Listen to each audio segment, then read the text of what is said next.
2008년 4월 5일 오전 7시경 중국 광저우의 한 고층 주거용 건물을 청소하던 아줌마는 무심코 하늘을 올려봤다가 소스라치게 놀랄 무언가를 발견하게 됩니다. 고층 건물 12층과 13층 사이에 뭔가 걸려있는데 그게 빨래는 아닌 것 같고 꼭 사람 같아. 사람이 12층과 13층 사이에 매달린 채 발견이 된 겁니다. 당시 그 매달린 사람은 여성으로 속옷 위아래만 입은 채 팔 다리가 공중에 매달려 있었고 바닥을 향해 엎드린 상태로 바깥 외벽 어딘가에 매달려 허리가 반으로 구부러져 있었습니다. 이렇게 축 처져 있는 듯이. 신고를 받은 경찰과 소방당국은 바로 현장을 봉쇄. 곧이어 시신이 발견된 맨 아래층 잔디에서 여성의 청바지까지 발견됐습니다. 바닥에 떨어져 있던 청바지 또한 여기저기 다 찢겨 있었어요. 고층에 매달려 있던 여성은 약 30m 높이에서 밧줄로 천천히 땅으로 내려왔습니다. 안타깝게도 여성은 사망한 상태. 이 사건이 알려지면서 해당 건물에 살던 사람들 사이에서는 이런 말들이 떠돌기 시작합니다. 죽은 여자, 창녀, 성노동자였다며? 여기 옆집에 사는 누구 엄마가 그러는데 어제 새벽에 웬 남자들과 그 여자가 싸우는 소리 들었다나 봐. 뭐 3명 거 돈을 줘야지 왜 1명 것만 주냐고. 그게 성매매지 뭐야. 조사에 들어간 경찰은 바로 해당 건물 경비원을 찾아갔습니다. 경비원 말에 의하면 사건 당일 새벽 사망한 여성이 한국인 남성 3명과 함께 들어왔다는 거예요. 그 한국인 남성 3명 중에 1명이 이 해당 건물 30층 3006호에 살고 있었습니다. 해당 집은 침대 2개, 거실 1개로 구성되어 있는데 조사 결과 딱 이 여성이 3006호 방 화장실에서 떨어졌네.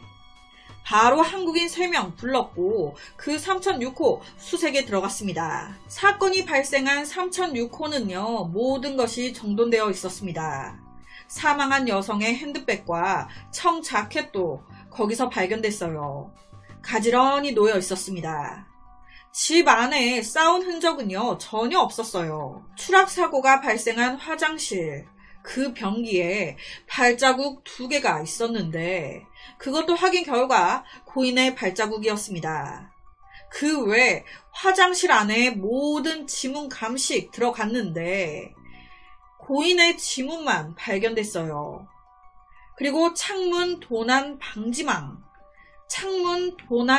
방지망 하반부가 들려 있었고 창틀에 작은 긁힘도 발견됐습니다. 우선 바로 생각해 볼 수 있는 건 성매매 여성이었다라는 소문이 있으니 3명이 3대1로 하려고 했거나 뭐 그런 성 문제로 다투다가 죽이고 한국인 남성 3명이 그 여성의 시신을 화장실에서 던졌나?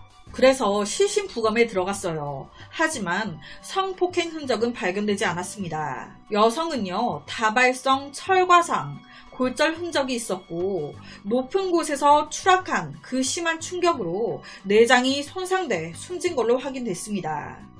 사망한 여성은요 마약 같은 걸 한 상태도 아니었어요. 다만 알코올 수치는 굉장히 높게 나왔습니다. 그냥 높은 게 아닌 굉장히 높게 나왔어요. 당시 이 사건이 중국에서 벌어진 사건인데 한국인 남성 3명이 연루돼 있어요. 사망한 사람은 중국 여성. 그러니까 모든 화살이 한국인 3명한테 쏠리는 거예요. 한국인들을 다 몰아내야 된다. 한국 남자 3명이 수상하다. 그들이 죽인 거다. 등등. 그렇다면 3006호 사건 당시 그녀와 함께 있었다는 한국인 3명은 누구인 걸까? 맨 처음에 알려진 건 대한항공 광저우 승무원들이다 라는 말이었어요. 대한항공의 부조종사, 감독 정비사, 항법사 3명이다. 하지만 후에 밝혀진 바로는 이거 아니고요. 의류 무영업 종사자였던 29살 이씨, 같은 무영업 종사자인 30살 김씨, 그리고 김씨의 후배 24살이었던 조씨. 이렇게 3명입니다. 이 한국인이 대한항공 직원이라는 소문이 막 퍼지면서 대한항공 측에서도 비상이 걸린 거예요. 그래서 엄청 빠르게 저희 쪽 직원 아니라고 막 해명을 했다고 하더라고요. 여튼 이 한국인 3명은요, 중국에서 조사를 받긴 했어요. 하지만 바로 풀려났고요. 그리고 바로 이 3명은 한국을 경유해서 멕시코로 넘어갑니다. 그래서 더 이 3명이 의심을 받았어요. 자기 나라 한국으로 간 것도 아니고 왜 사건 터지고 얼마 안 돼서 바로 멕시코로 가? 자기들이 의심받고 있는데 억울하다면 적극적으로 수사에 참여해서 억울함을 풀어야 되는 거 아니야? 그렇다면 사망한 피해자 여성은 누구인 걸까? 정말 성노동자였을까요? 아니요. 조사 결과 사망한 피해자 여성은요, 중국에서 유명한 모델이었습니다. 우리나라에서도 활동한 모델이었어요. 우리나라 가수 넬 있죠, 넬. 넬 뮤직비디오에도 출연했던 모델이었고, 김종국의 노래 뮤직비디오에도 나온 여자였습니다. 그리고 그 쿠쿠 CF에도 김희애와 함께 출연했던, 나름 우리나라에서도 활동을 많이 한 중국 모델이었어요. 그녀의 이름은 23살이었던 탄징. 사망한 사람이 탄징이라는 게 알려지면서 이 사건은 더 화제가 됐습니다. 유명한 연예인이 죽은 거니까. 이 사건이 터지고 2008년 4월 14일 광저우시 경찰은요, 공식적으로 이 사건 스스로 극단적인 선택을 한 걸로 판명을 짓습니다. 탄징이 화장실에서 스스로 뛰어내렸다. 우선 이 경찰 측의 주장을 말씀드릴게요. 탄징은 1985년 허난성에서 태어났는데 홀어머니 밑에서 컸습니다. 왜냐? 이 아버지가 조폭들로부터 어머니를 구하기 위해 막 싸우시다가 살해당하신 거예요. 여튼 그래도 밝게 잘 컸습니다. 귀엽고 이쁜 외모로 그녀는 19살 한 에이전시에 계약. 그 후에 여러 영화와 많은 광고 촬영을 했죠. 앞서 말씀드렸듯이 한국에서도 활동을 많이 했어요.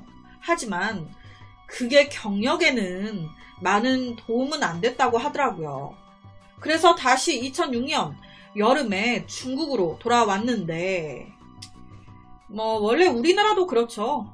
인기가 아주 많으면 돈 걱정이 없겠지만, 그렇게 되기까지 생계 유지가 힘든 게 이 연예계잖아요. 탄징도 마찬가지였어요. 연예계 생활만으로 먹고 살기가 힘드니까 중국에서 한국어를 배우고 싶어하는 그 중국인들을 대상으로 한국어 강사 활동을 했고요. 반대로 한국인들을 위한 중국어 과외도 했습니다. 그러니까 한국어를 잘했어요. 그래서 한국인 남자친구도 사귀었습니다.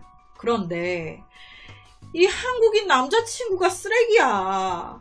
알고 보니까 그의 직업하며 모든 게 다 거짓말. 상처를 많이 받고 헤어지게 된 거예요. 탄징 입장에서는 연예계 생활도 쉽지 않지, 사랑도 이렇지, 우울증이 온 거예요. 그러면서 술에 집착.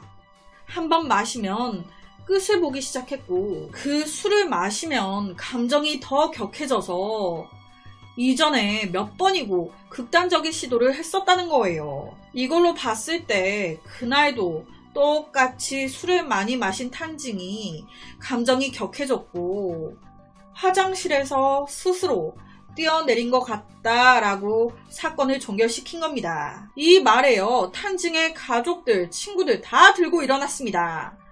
이 무슨 개떡 같은 소리냐. 탄징이 연예계 생활 일이 없어가지고 힘들어했다고?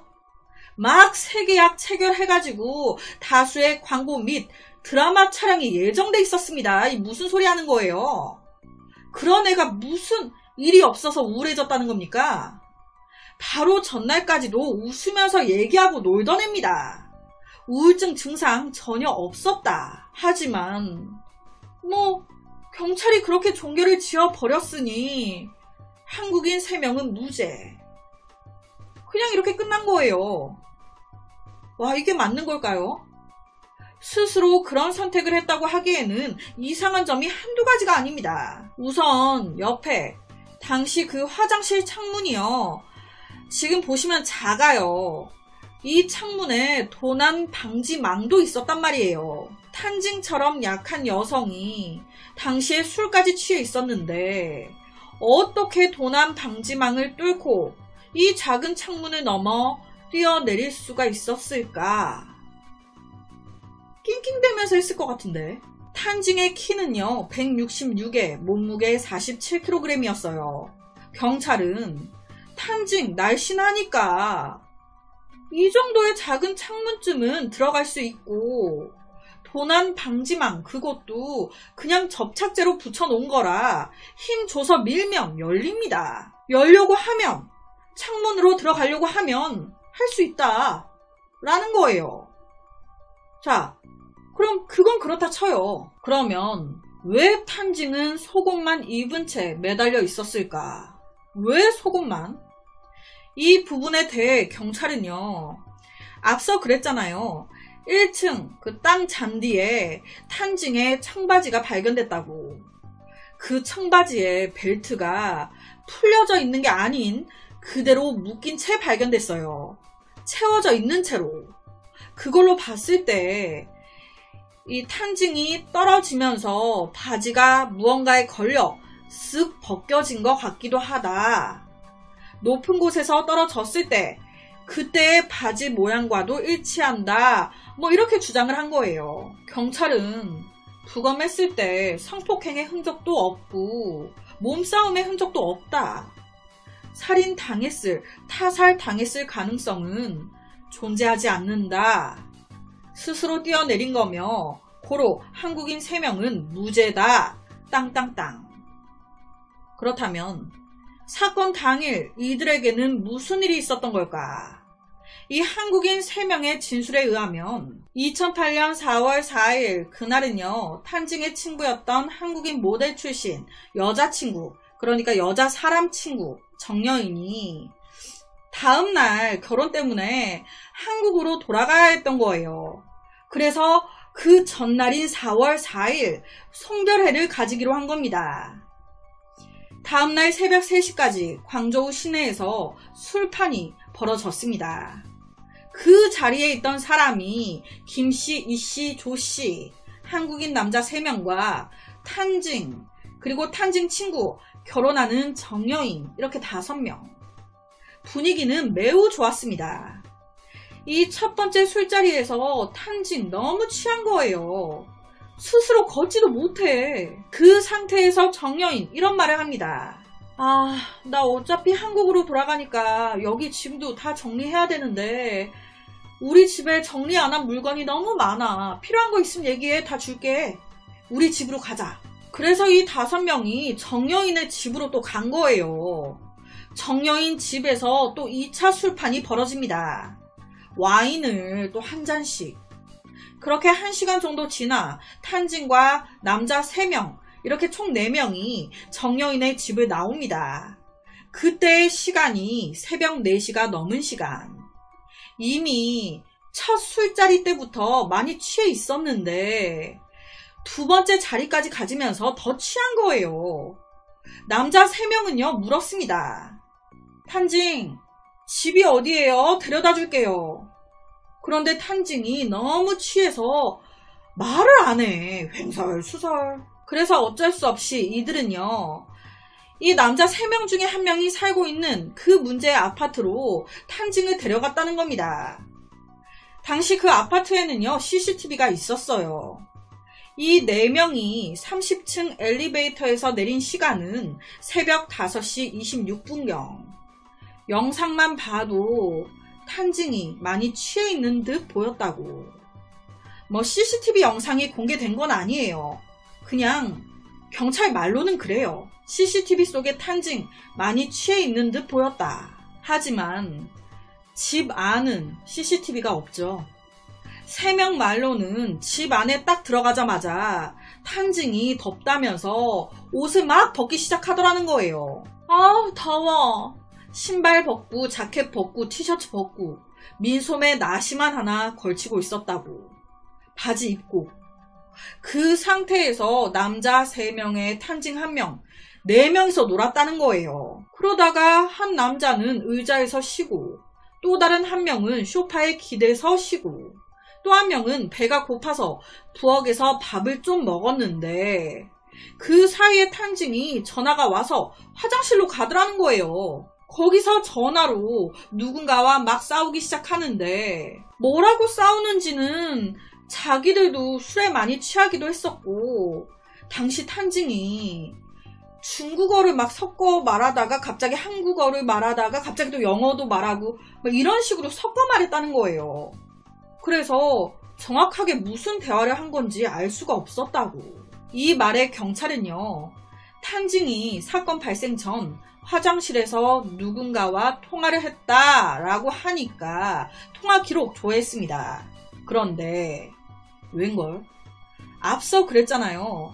이 4명이 30층 3006호 방으로 들어간 시간이 새벽 5시 26분경이었다고.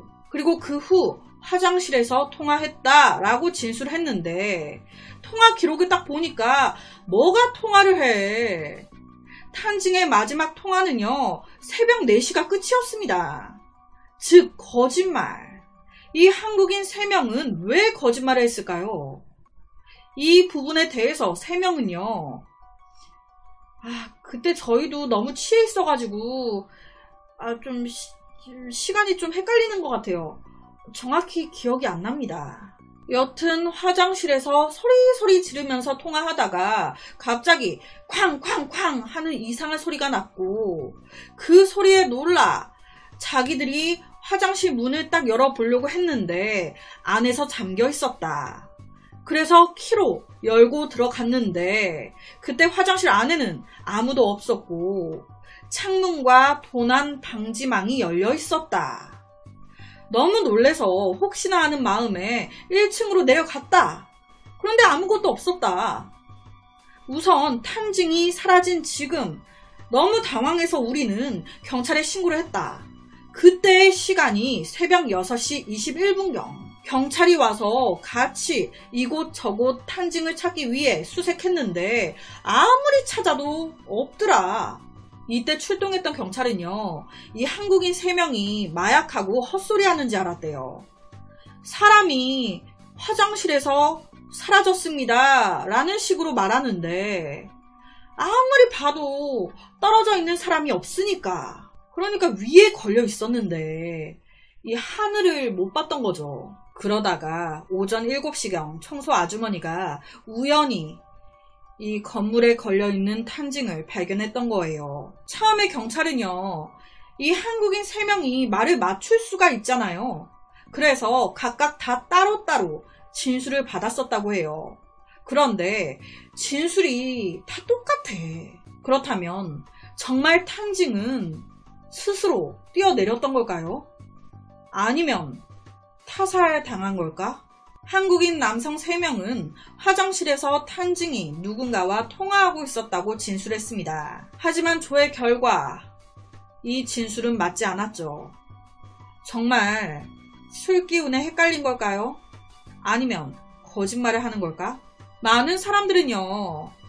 아니 상식적으로 1차에서 스스로 걷지도 못할 만큼 여자가 취했다는데 거기서 또 술을 먹이고 이거 의도한 거 아니냐.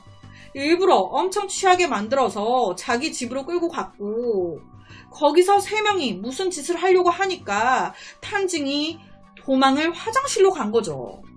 거기서 어떡하지 하다가 뛰어내릴 생각은 아니었고 우선은 이 방을 나가야 된다. 도망가야 된다라는 그 생각에 건물 외벽에 딱 달라붙었는데 거기서 잘못해서 추락 이렇게 된 거 아니냐. 성폭행 전에 도망가면서 일이 된 거니 당연히 성폭행 흔적은 없었던 거고요. 극단적인 선택이라고 하기에는 시신이 걸려있던 위치가 말이 안 된다고. 극단적인 선택이면 정말 뛰어내리는 건데 당시 시신은 건물 외벽에 딱 붙어가지고 걸려 있었거든요. 스스로 뛰어내렸다면 여기 건물이 있으면 뛰어내렸으면 이렇게 건물에서 좀 떨어져가지고 발견이 됐을 거예요. 뛰어내리는 거니까. 그러니까 더더욱 이 한국인 남성 3명이 탄징을 어떻게 해보려고 이렇게 가둬놓고 못 나가게 하니까 이 탄징이 화장실 창문을 통해 나가려고 했던 거죠. 그런데 잘못해서 추락사. 그러면서 시신 위치가 거기가 된 게 아닌가. 그러니까 사건 후에 이 한국인 3명 바로 한국을 경유해서 멕시코로 도망을 간 거고. 어찌됐든 많은 사람들의 끊임없는 의심에도 불구하고 이 사건은 한국인 남성 3명과 정여인 이 4명이 술에 만취한 탄징을 잘 보살피지 않았다. 오히려 더 막 술을 먹였다. 그래서 30%의 책임이 있다. 고로 한국인 총 4명은 탄징 부모님에게 진짜 작은 돈, 얼마 되지 않는 돈을 보상해라 라는 판결을 내렸더라고요. 그러니까 술 취한 탄징을 잘 보살피지 않은 죄만 받은 거예요. 정말 이 한국인 남성 3명 아무 죄가 없는 걸까요? 이 탄징의 가족들이 너무너무 한스러울 것 같아요. 뭔가 죽음이 시원하게 밝혀지지 않은 느낌이잖아요. 너무 젊은 20대 초반이었는데. 그래서 오늘은 너무 안타까운 의문투성이인 배우 탄징 사망 사건을 가지고 왔습니다. 1993년 7월 1일 새벽 6시 20분쯤 타이베이의 한 임대주택에서 큰 화재 사건이 발생했습니다. 구급대원은 급히 불을 진압하기 위해 건물 안으로 들어가는데 그런데 그 집 안에 시꺼먼 무언가가 있어. 집 안에 사람이 있었던 겁니다. 당시 발견된 시신 상태는 너무 처참했습니다. 시신은 주방과 침대 사이에 옷 한 벌도 입지 않은 상태로 얼굴과 몸 전체가 불에 타 쪼그라들어 누구인지 확인조차 불가능한 정도였어요. 처음에 경찰과 이웃 주민들은 가스 누출로 인한 화재라고 생각했고 고인의 죽음에 너무 안타까워했습니다. 그런데 평범한 화재 사고로만 보였던 이 사건, 사망한 고인의 신원이 밝혀지면서 다시 한번 엄청난 화제가 됩니다. 고인의 신원 확인 결과 당시 최고의 대만 스타 23살이었던 잔롱으로 밝혀진 거예요. 그럼 가스 누출로 인한 화재로 잔롱이 죽었던 걸까? 잔롱의 시신 부검을 진행했는데 웬걸 사고사가 아닌 걸로 나온 거예요. 보통 화재로 인해 사망할 경우 불이 나고 가스 마시고 막 그러면서 기절하고 불에 타고 이렇게 되잖아요. 그럼 자연스럽게 폐에는 그 흔적이 남게 된다고 합니다. 그런데 이상하게 이 잔롱의 폐에는 그런 흔적이 없어. 마치 먼저 사망한 후에 불이 난 것처럼 그녀의 폐가 깨끗해. 거기다 잔롱의 시신에는 명확하게 목졸림의 자국이 있었고 그리고 성폭행의 흔적까지 발견됐습니다. 그녀의 몸에서 정액이 나온 거예요. 거기다 입에는 또 스카프가. 모든 상황, 모든 증거가 그녀는 사고사가 아닌 타살당했다라는 걸 말해주고 있었죠. 여러 조사 끝에 경찰은 살인 후에 벌어진 방화 사건으로 범인이 잔롱을 먼저 성폭행한 뒤에 신문지를 얼굴과 몸에 붙이고 불을 지르면서 핵심 증거들을 모두 인멸했다 판단하고 살인사건 조사에 들어갑니다. 당시 이때요, 대만에서 잔롱의 인기가요 엄청 났었대요.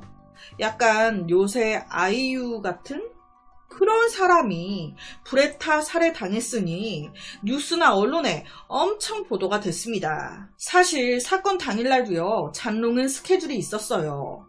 7월 1일 녹화가 아침 6시부터 있었는데 아무리 기다려도 안 와. 지금 스텝 몇 명이 지금 자기를 기다리고 있는데 아니 미쳤나. 아침 6시부터 기다리는데 연락도 안 되고 오지도 않으니 감독은 당연히 화가 머리끝까지 났고 마냥 기다릴 수 없다 해서 총괄 프로듀서를 잔롱의 집으로 보낸 거예요. 끌고 오라고. 그렇게 프로듀서가 갔는데 잔롱 집이 불타가지고 소방차 오고 난리가 났는데 의외로 이 사건의 수사는 엄청난 사람들의 관심을 받은 거에 반해 진전이 크게 없었습니다. 왜냐면 당시 현관문과 창문이 다 잠겨 있었대요. 그러니까 약간 밀실살인 같은? 그렇다 보니 처음에 경찰은 치정살인 같은 걸로 생각을 했습니다. 외부 침입 흔적이 안 보이니까.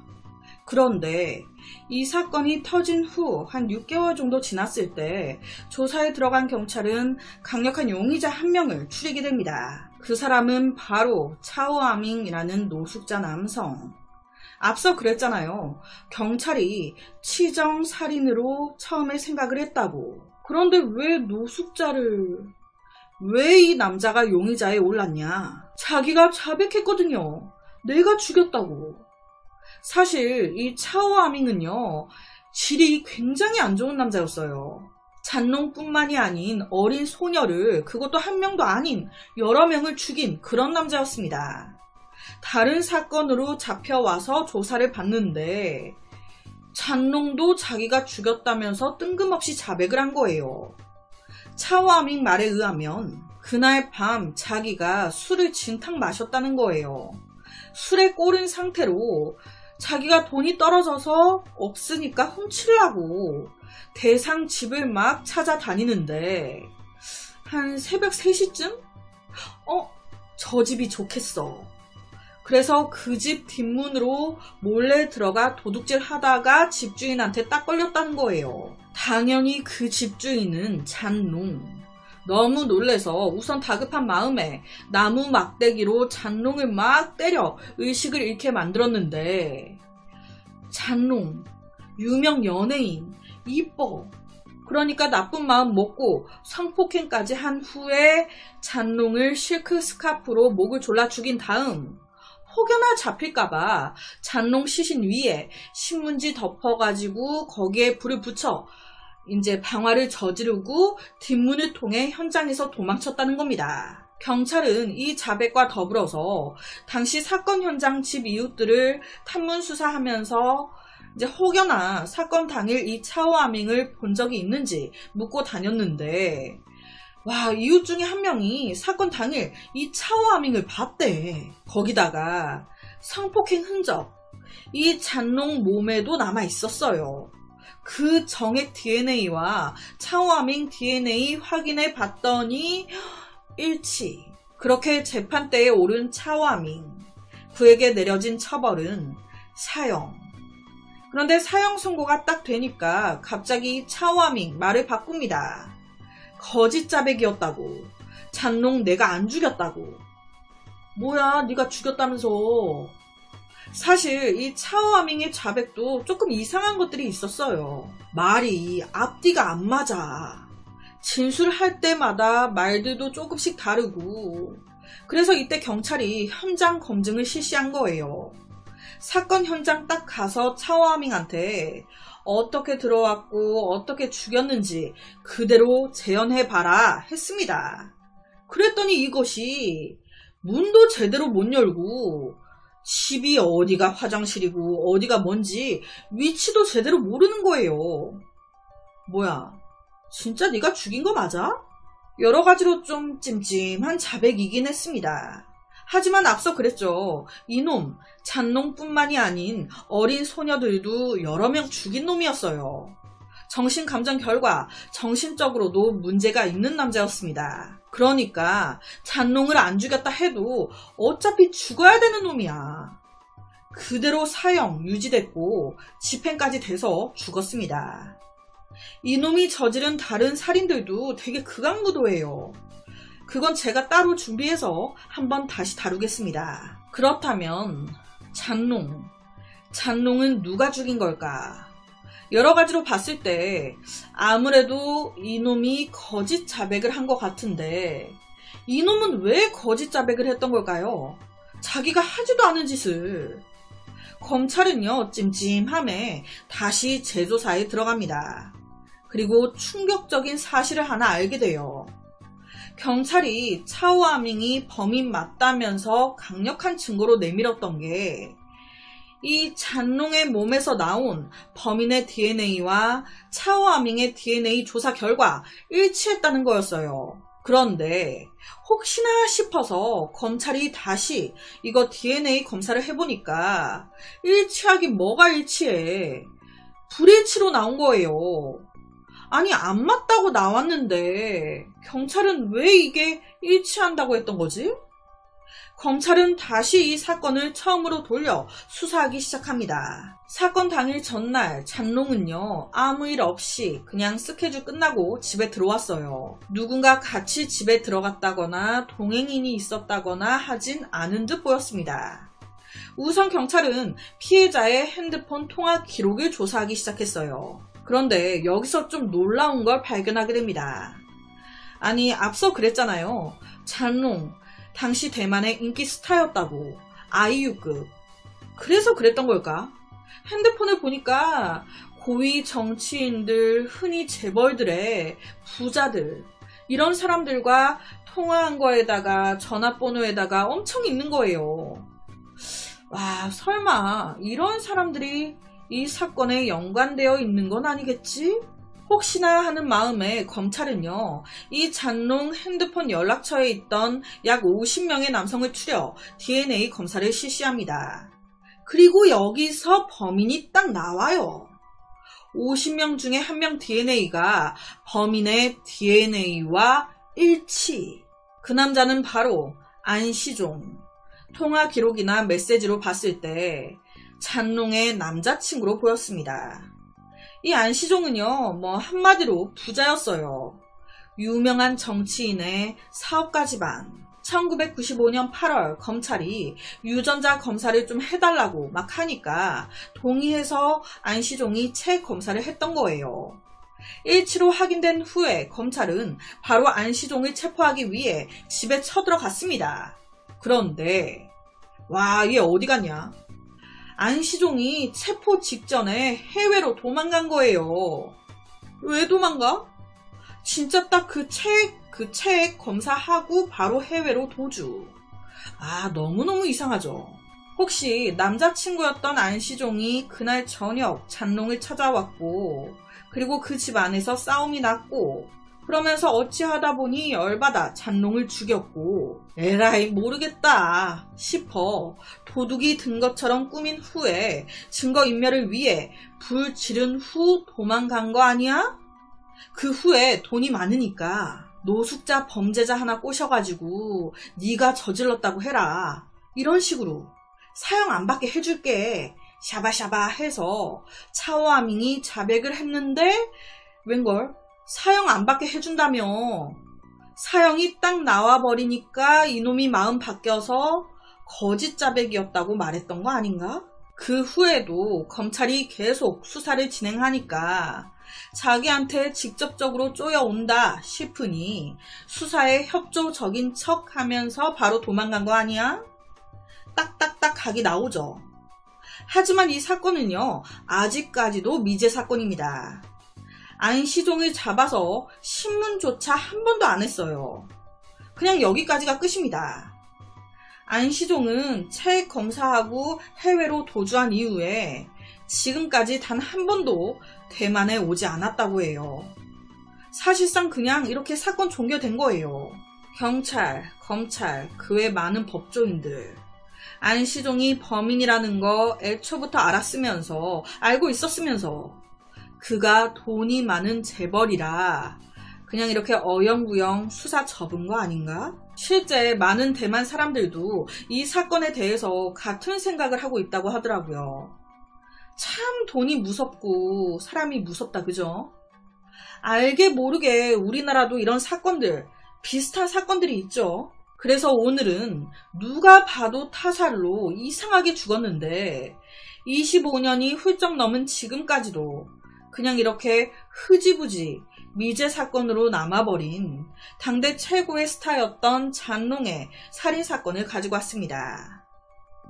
2023년 12월 말 말레이시아 셀랑구르주 바생시의 한 건물에서 충격적인 사건이 발생했습니다. 26살인 말레이시아 여가수가 한 남자에게 살해당한 거예요.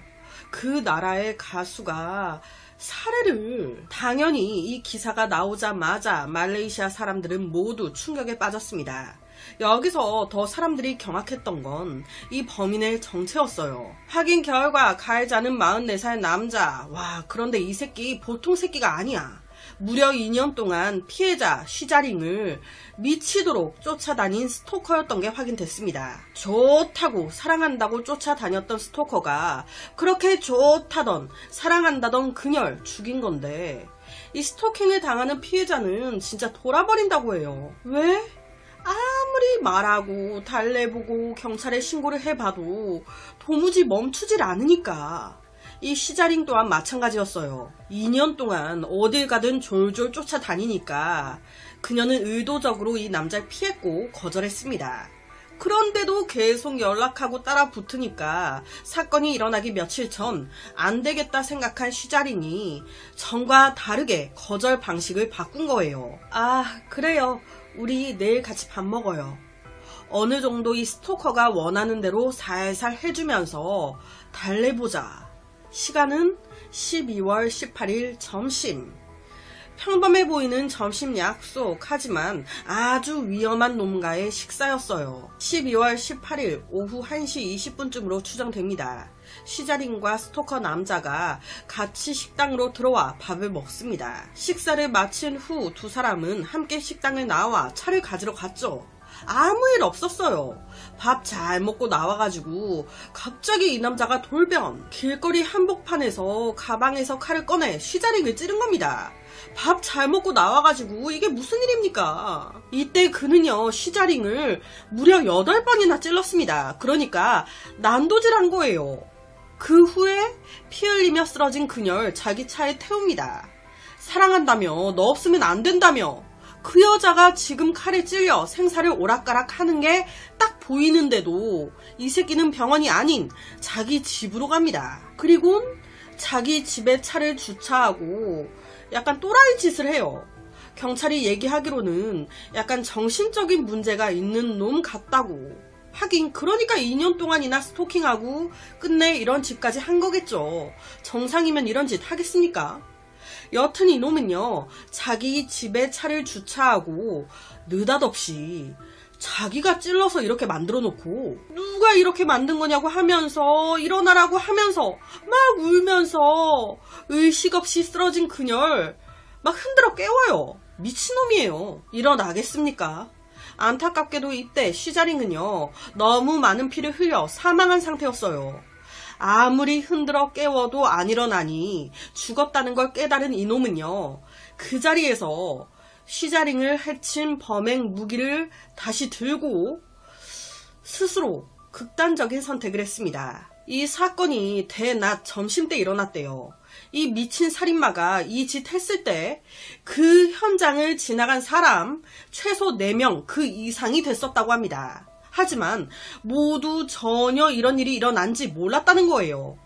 누구 한 명이라도 이상함을 눈치채 신고를 해줬다면 좀 더 빨리 그녀가 병원으로 옮겨졌을 거고, 그러면 시자링 살 수도 있었을 것 같기도 한데 안타깝죠.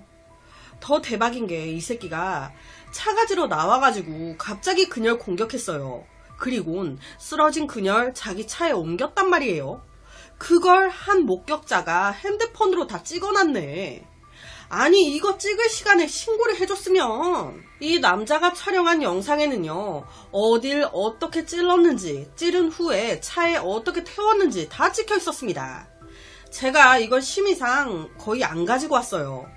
영상 속의 이 새끼는 그녀의 옆구리를 이제 상반신을 여러 번 찔러요. 그 다음 쉬자링을 자기 차로 옮기는데 지금 이제 그 차로 옮기는 그 장면입니다. 아니 이거 찍을 시간에 신고를 해줬으면 쉬자링 살 수도 있었을 거 아니야. 영상 속의 이놈은요 자기 뒤로 사람이 지나가는 걸 발견하곤 일부러 운전석 문을 사용해 반쯤 가린 채 숨기기도 했습니다. 영상 속에는요 그녀가 얼마나 많은 피를 흘렸던지 범행이 일어난 그 위치에 그 붉은 피 웅덩이가 그대로 있었대요. 전체 동영상의 녹화 길이는 한 106초 정도? 살인을 저지르고 시신을 싣고 자기 집으로 이동할 때 그때 주위 사람들이 왔다 갔다 했어요. 그런데도 그는 소름 끼칠 정도로 침착하게 행동했습니다.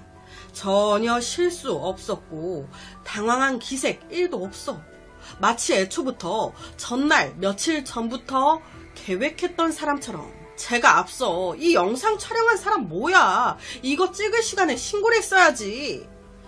이걸 찍은 사람이 최초 신고를 하긴 했습니다. 하지만 영상 다 찍고 다 도망가고 한 후에 경찰에 신고했어요. 신고를 받은 경찰은 이 목격자가 제공한 영상을 바탕으로 용의자의 차 번호를 식별. 사건 발생하고 3시간 만에 오후 4시 30분쯤 이 새끼 체포합니다.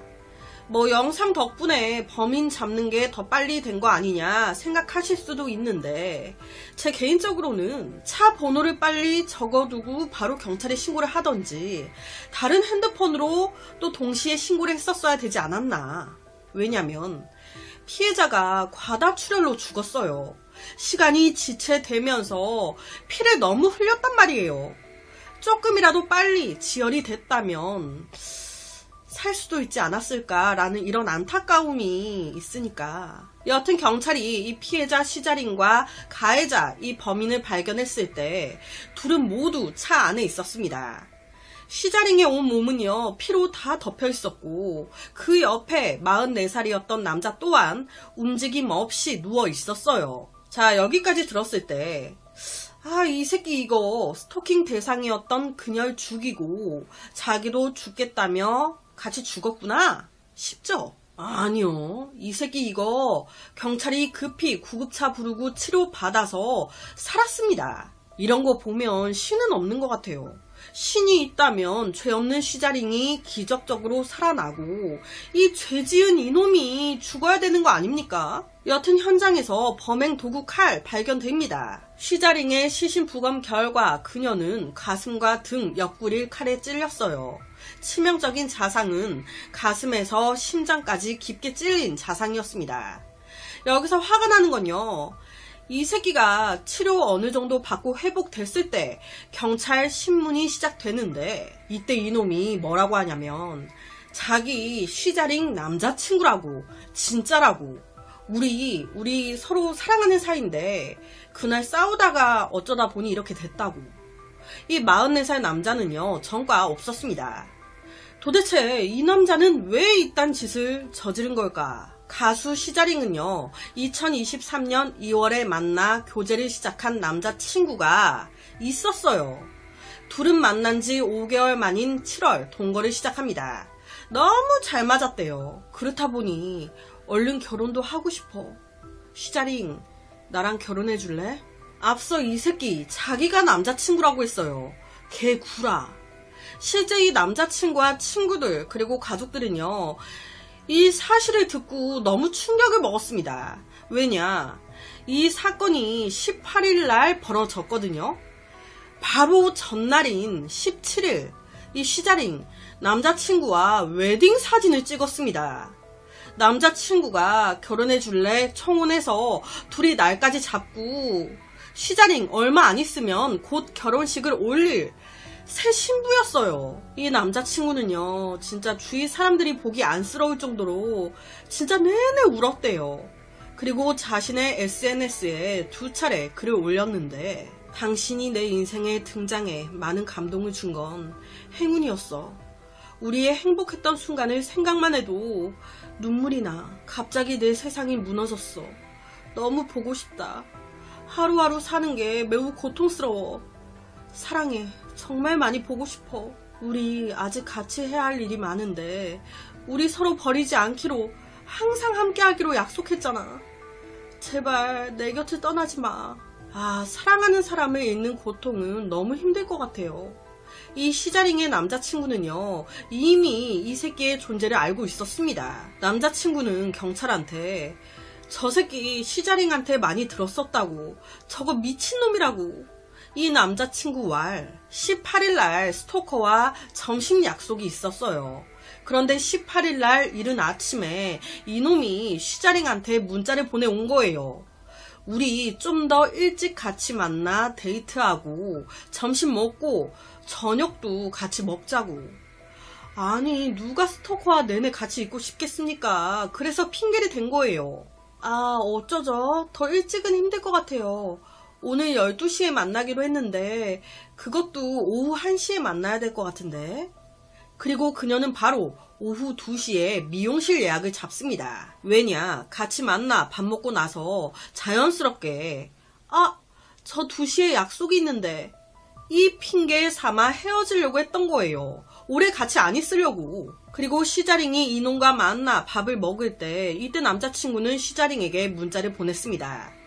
너 진짜 오후 2시에 미용실 갈 거야? 이 말에 한 오후 1시쯤 시자링한테 문자를 받았다는 거예요.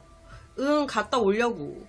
이게 그녀와 마지막 메시지였습니다. 그 후에 내내 연락이 안 되다가 오후 5시쯤에 갑자기 사망했다고.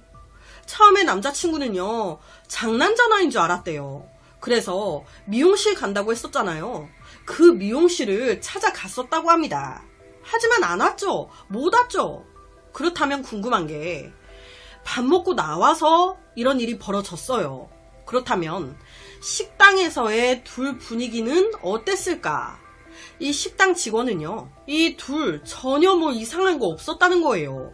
그런데 딱 하나 걸리는 게, 이 둘이 밥을 잘 먹고 식당을 떠날 때 딱 그때 말로 살짝 다투는 것 같은 그런 느낌을 좀 받았다는 거예요. 제 신빙성 1도 없는 개인적인 생각은 이 시자링이 그냥 갈 것 같으니까 더 이따 가라 라고 하면서 둘 사이에 좀 실랑이가 있던 게 아니었을까. 게다가 경찰 추정으로는 식당 나와서 갑자기 공격을 받았어요.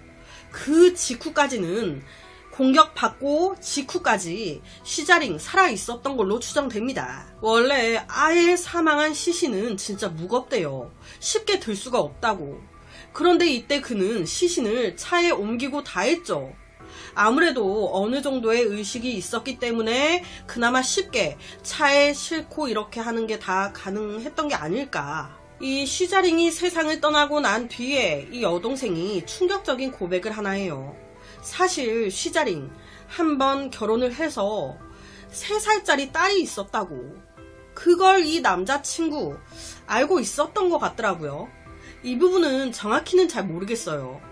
여튼 이 사실이 사망한 후에 언론에 알려진 건데, 이때 이 여동생은요, 언니의 이 3살 된 딸을 자신이 도맡아 잘 키우겠다고, 그리고 이 남자친구 또한 이 딸을 잘 보살펴 주겠다고 그렇게 얘기를 했었다는데, 2023년 12월 21일 오전 11시경 시자링의 장례식이 열렸습니다.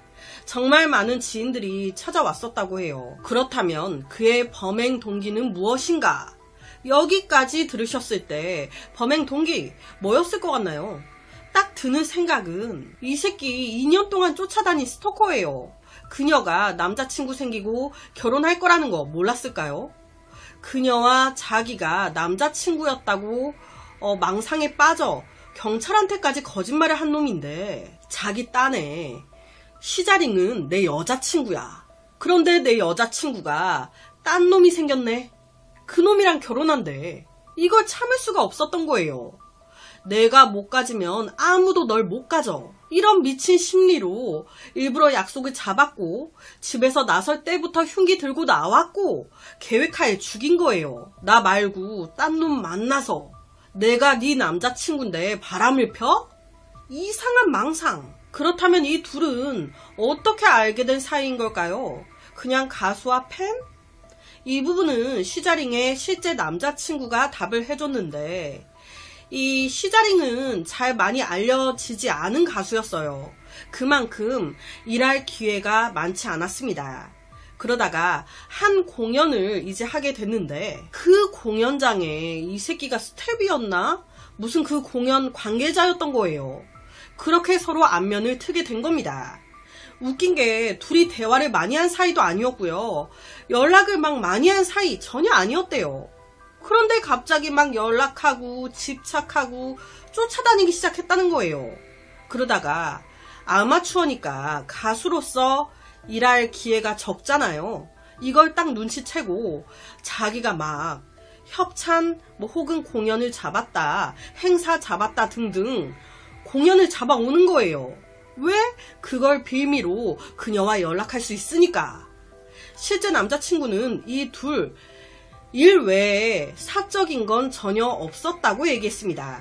순전히 이런 일적인 걸로만 몇 번 연락 오갔을 뿐 전혀 관심 1도 없었다고 시자링이 생전에 남자친구한테 그랬다는 거예요. 자기야 이거 봐. 이놈이 자기가 부자래. 자기가 곧 바를 하나 열려고 준비하고 있다더라. 부자? 개뿔. 확인 결과 이놈 그냥 평범한 과일 장사꾼이었습니다. 이 남자는 약간 뚱뚱한 체형에 안경을 쓴 평범한 중년 남성으로, 이 남자 이웃들과 거의 소통을 하지 않는 약간 오타쿠 같은 그런 놈이었대요. 말레이시아 법에 따라 이 새끼가 유죄로 판명이 되면 그는 사형 또는 30년에서 40년 사이의 징역형 플러스 최소 12번의 채찍질이 내려질 수도 있다고 합니다. 채찍질. 이런 형벌 좋은 것 같아요. 징역과 플러스로 채찍 12번 맞기. 우리나라도 이런 시스템 좀 도입이 시급하지 않나. 그래서 오늘은 미친놈 하나 때문에 한 남자는 사랑하는 여자를 잃었고, 3살 배기 아이는 엄마를 잃었고, 늙은 노모는 사랑하는 딸을 잃은 안타까운 한 스토킹 살인 사건을 가지고 왔습니다. 1998년 1월 일본의 새 프로그램이 만들어집니다. 바로 전진 라디오 소년. 이 프로그램의 핵심은요, 약간 실험이라고 해야 할까요? 우리 라디오 같은 거 듣다 보면 경품 추천 같은 거 하잖아요. 사연 보내주면 몇 분 뽑아서 치킨 보내드린다, 이런 거. 사람이 아무것도 안 하고 이런 경품 추첨으로만 얼마나 버틸 수 있을까? 호기심을 불러일으키죠. 이거 할 사람.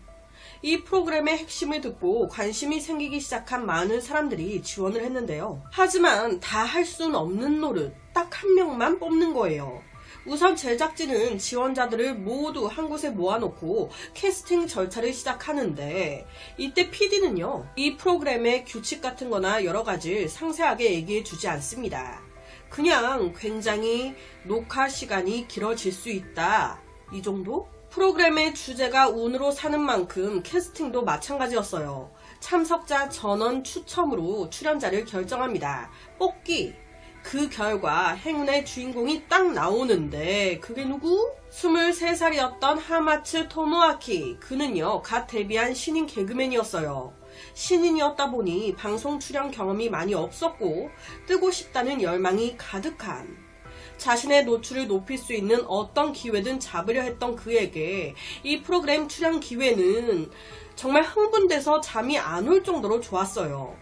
실제 그는요, 인생의 모든 행운을 다 쓴 것 같다고. 당첨되고 그는요, 이 프로그램 규칙에 대해 물었습니다. 이 물음에 제작진의 답은? 현장으로 가보면 아시게 될 거예요. 곧바로 그는 안대를 끼고 승합차에 탑승, 어디론가 끌려가요. 안대를 딱 벗자 보인 건 작은 방. 그 방 안에 있는 건 책상, 펜, 전화기, 잡지, 그리고 가스레인지, 엽서, 라디오. 아니, 얼마나 당황스러워요. 벙쪄 있는 그에게 PD는 바로 말합니다. 옷 벗어. 에? 옷 벗으라고. 그는요, 티셔츠 바지를 벗었어요. 그랬더니 또 PD가 하는 말. 그건 옷 아니니? 다 벗어야지. 에? 속옷도요? 응. 그는요, 그렇게 팬티와 양말까지 다 벗습니다. 그리고 그 옷 제작진이 다 가져가요. 그 작은 방에 덩그러니 카메라 한 대만 두고 말이죠. 이게 무슨 일이야. 나 홀딱 벗고 있는데. 아무리 아무도 없다 한들 지금 카메라가 있잖아요. 신경 안 쓰일 수가 없죠. 급한 대로 그는 중요 부위만 쿠션으로 가려봅니다. 제작진의 마지막 한마디는 자, 지금부터 경품 추첨해서 살아가시면 돼요. 당시 일본에서는 많은 기업들이 신제품을 출시하고 있었어요. 그 홍보를 위해 라디오나 잡지를 통해 많은 경품 추첨을 진행하고 있었습니다. 그 라디오나 잡지에 당첨되게끔 엽서를 보내는 것. 그렇게 당첨되면 그걸 받아서 생활해라 라는 거죠. 즉, 이 프로그램의 룰은 이 방 안에서 엽서를 써 추첨에 참여함으로써 경품을 얻어 생활에 필요한 것을 충당하며 최대한 버티는 것. 뽑힌 상품 모두 합쳐서 100만엔이 넘으면 도전 성공! 제작진은요, 카메라 한 대만 남겨두고 가겠다며 방문을 잠갔습니다. 그 후 2시간 동안 그는 카메라가 뻔히 켜져 있는 게 딱 보이니까 뭐 이러지도 저러지도 못하고 안절부절해요. 속옷이라도 입고 있으면 몰라. 저라도 당황스럽죠. 하지만 사람은 적응의 동물이라 했던가요? 1시간, 2시간이 지나가면서 점차 그는 이 분위기에 적응하기 시작합니다. 카메라의 존재를 잊은 듯 진짜 나 혼자 있다고 생각, 부끄러움이 사라진 거예요.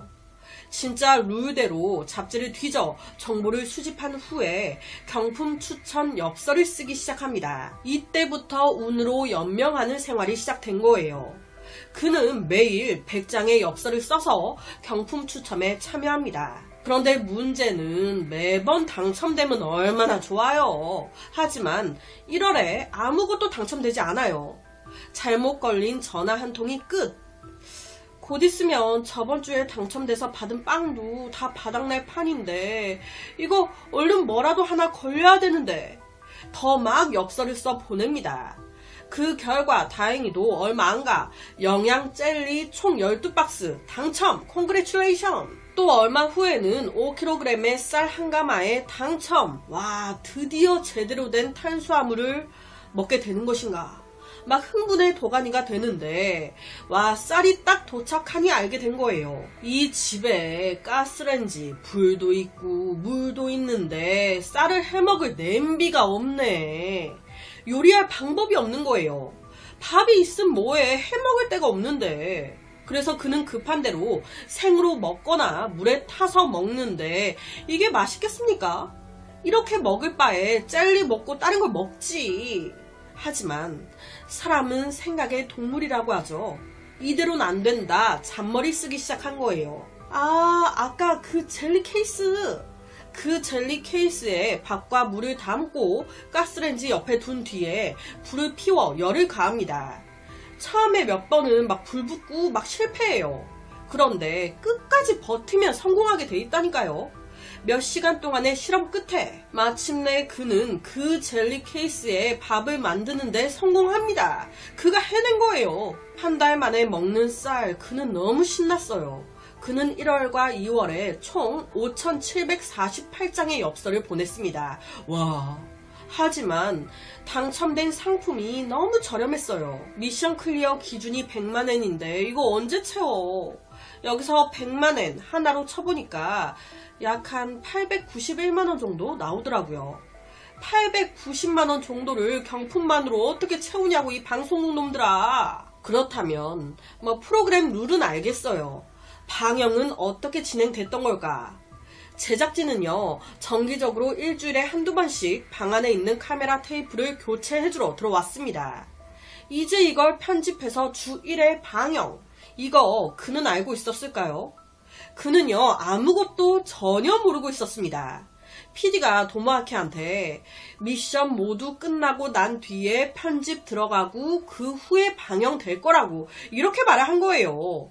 이 PD 뭐 제대로 얘기해준 게 없어. 옷벗으라고만 할 줄 알지. 어쨌든 점점 당첨 확률 횟수가 늘어나면서 그는 자신감이 막 붙습니다. 그는 계속해서 엽서를 써냈고 각종 경품에 뽑혔어요. 이 단계에서 그에게 전혀 쓸모가 없는 그런 것들도 있었지만 하지만 점점 목표에 가까워지고 있어. 현금, 사케, 나토, 간식, 청소기, 바닷가재, TV, 심지어 여성용 섹시 팬티까지 줄줄이 당첨됩니다. 여성용 섹시 팬티? 그는요, 솔직히 이거 당첨되고 되게 기다렸어요. 이게 이상한 의미가 아니라 지금 몇 달째 속옷 하나 안 걸치고 생활하고 있잖아요. 되게 신경 쓰이거든. 여자 거든 어쩌든 걸칠만한 게 하나 온다고 하니까 쿠션으로 늘 가리는 것도 힘들어.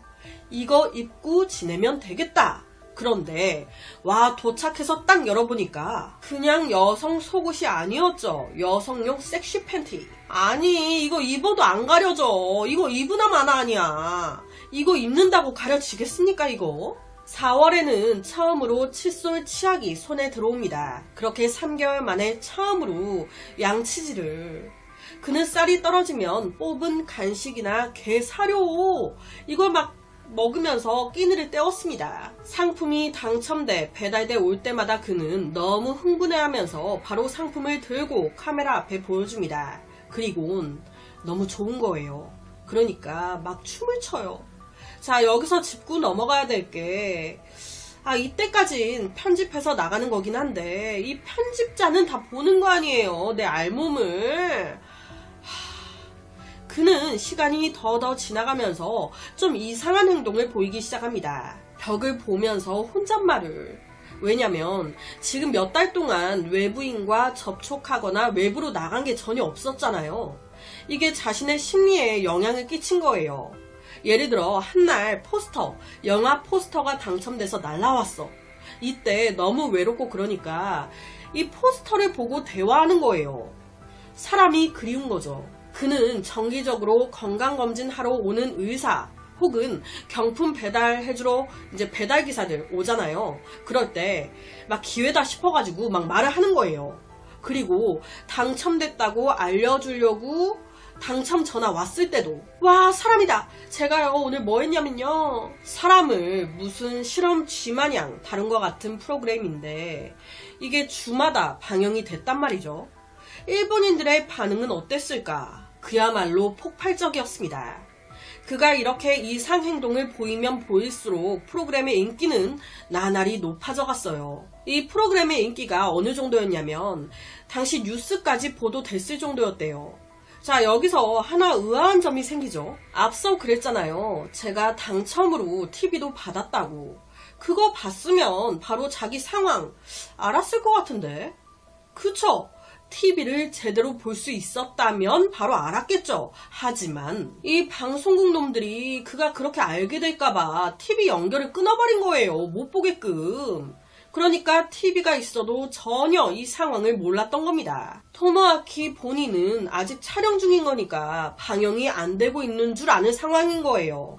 이 프로그램 촬영 완전히 끝나고 편집 후에 방영된다고 했었으니까. 하지만 현실은 폭발적인 인기. 여기서 제작진이 예상하지 못했던 상황이 벌어지는데 이 프로그램 인지도 자체가 너무 높아지니까 반대로 이 시청자 측에서 이 남자 어디에 갇혀 있는 거냐, 우리가 가서 찾아보자, 이렇게 된 거예요. 그래서 많은 시청자들이 이 방이 있는 곳을 찾아 나선 겁니다. 이 사실을 방송국 놈들이 알고 거주지를 바꾸자, 밤늦게 그간의 상품들을 모두 챙겨 새로운 곳으로 이사가요. 당연히 이때 토모아키의 눈 또 가리죠. 우리 그 풍수지리가 있죠. 집터 잘못 이사가면 안 좋은 일만 생길 수 있다고. 이때가 딱 그랬나봐. 이 남자가 이사 딱 가고 나서 일주일 동안 한 번도 당첨이 안 돼. 전집에서는 막 일주일에 몇 번이나 당첨이 됐었는데 이거 집터에 문제가 있는 게 분명해. 그래서 결론은 또다시 이사합니다. 그런데 진짜 집 때문이었나봐요. 이사하고 바로 DVD와 플레이스테이션 게임기에 당첨이. 그렇게 그는 새로운 집에서 3일 동안 엽서 이런 거 안 보내고요. 내내 게임만 합니다. 그는 개그맨이었어요. 이런 식으로 나갈 거라는 건 몰랐겠지만 후에 방송에 나갈 거라는 건 알고 있는 상황이었죠. 그러니까 방송 살려보겠다고 막 카메라 보고 개그맨이니까 재밌게 막 희극 연기도 하고 자기 재능 살려서 막 한 거예요. 그랬더니 프로그램 인기가 더 폭발적이야. 난리가. 물론 이 모든 상황 본인만 모릅니다. 이 제작진이요, 시청률이 잘 나오니까 더도 욕심이 생겨. 그래서 쇳불도 당김에 빼랬다고 프로그램이 인기가 있을 때 더 정점으로 끌어올리기 위한 작전을 시작합니다. 원래 편집 후에 주 1회씩 방영이 되고 있었어요. 그런데 이때 완전히 방송국 놈들이 돈에 시청률에 눈이 멀어가지고 50명으로 짜여진 생방송 팀을 꾸리고 그의 허락 없이 그의 방안에 일거수일투족을 24시간 생방송으로 인터넷에 올려버립니다. 홀딱 벗고 있는 그의 24시간을 생방송으로 다 볼 수 있게, 누구나 볼 수 있게. 이게 뭐예요? 성진국이니까 가능한 걸까요? 아니, 중요 부위까지 다 노출돼 있는데 24시간 생방송으로 풀어? 그것도 본인도 모르게? 미친 거 아니야? 그나마 다행이라고 해야 할지 어떻게 한 건지 모르겠지만 이 남자의 중요 부위만 이제 수동 추정 모자이크 처리를 했대요. 이게 수동으로 실시간인데 모자이크가 되나? 된다 하더라도 빠르게 움직이면 보였을 것 같은데. 여튼 24시간 생방으로 진행한 결과 대박이 안 나는 게 이상한 거 아닙니까? 홀딱 벗은 남자의 24시간, 이건 몰카를 보여주는 거나 다름없는 거잖아요. 완전 서버가 다운될 정도로 대박이. 이렇게 되니 방송국 놈들 또 어떻게 하냐. 바로 다음날 더 보고 싶어? 그럼 결제해서 봐. 유로 시스템으로 돌려요. 그랬더니 역시나 엄청난 수익을 거둬들입니다. 여전히 그는 자신의 인기를 전혀 모르는 상황이고요. 여러분, 경품 추천으로만 먹고 사는 게 쉽겠습니까? 영양도 제대로 공급 안 되고 마음의 병도 생기고 그러다 보니 그의 체격은요, 초반에 비해 눈에 띄게 야위어갑니다. 이런 생활을 무려 11개월 정도 했을 때 그의 키가 180이었는데 몸무게가 40kg 정도 돼 있었대요. 이게 말이 됩니까? 그렇게 1998년 12월 끝나지 않을 것 같던 100만엔 달성에 성공합니다. 와, 드디어 성공했으니 소원 들어줘야겠죠. 그의 소원은요, 나 해외여행 가고 싶어요. 여행 가서 맛있는 거 편하게 마음껏 먹으면서 놀고 싶어요. 아, 그래요? 해외여행 어디로 가고 싶은데요? 한국이요. 그래서 실제로 우리나라에 왔습니다. 맛있는 삼겹살에 불고기에 재밌게 놀았어요.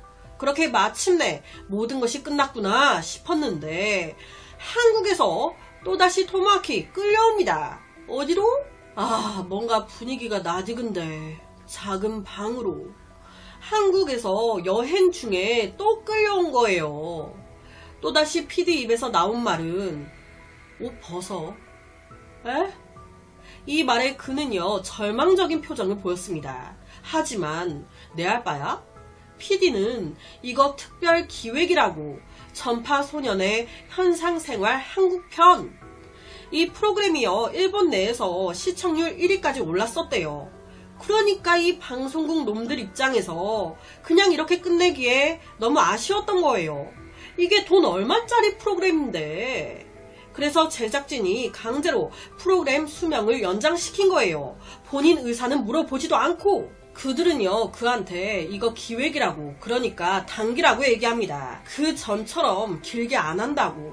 미션도 그냥 일본으로 다시 돌아가는 편도 비행기표 값, 그 비행기 값 정도만 얻으면 끝난다고. 그는요, 제작진의 강요에 못 이겨 다시 도전을 받아들입니다. 제작진 놈들은요, 똑같이 그가 경품 추첨에 참여할 수 있도록 한일사전 하나 딱 남겨두고 가요. 그랬더니 짬밥이 있잖아요. 풍부한 경품 추첨 경험을 바탕으로 계속해서 경품을 받기 시작합니다. 그런데 아무리 그래도 한국에서 이게 쉽지 않거든요. 항공권 비행기 값 정도 돈을 모으는데 약 한 달 정도가 걸렸습니다. 그래도 어쨌든 모았어요. 그럼 끝난 거 아니에요. 그럼 종영을 해야 되는데 욕심이 끝이 없어요. 이 방송국 놈들 아까워. 그래서 아이 이거 이코노미 좌석값이네. VIP 좌석값으로 해야지. 무단으로 비행기를 업그레이드. 따라서 항공권 가격이 더 올랐어. 아 그래? 업그레이드된 금액까지 다 모읍니다. 진짜 다 모았다. 방송국 놈들아 이제 끝난 거 아니냐? 아니 그럼 끝내야지. 계속 버티는 거예요. 미션 클리어했다고 왜 발표를 안 해? 이걸 한 3개월 정도 질질 끄는 거예요. 그러니까 이상함을 느끼기 시작한 겁니다. 도모아키가 약간 뭔가 이상함을 느낀 것 같으니 그때서야 제작진은 임무 완수를 선언, 그를 일본으로 데리고 와요. 그런데 더 최악인 건요. 이 방송국 놈들 다시 그에게 헤드셋에 안대를 씌웁니다.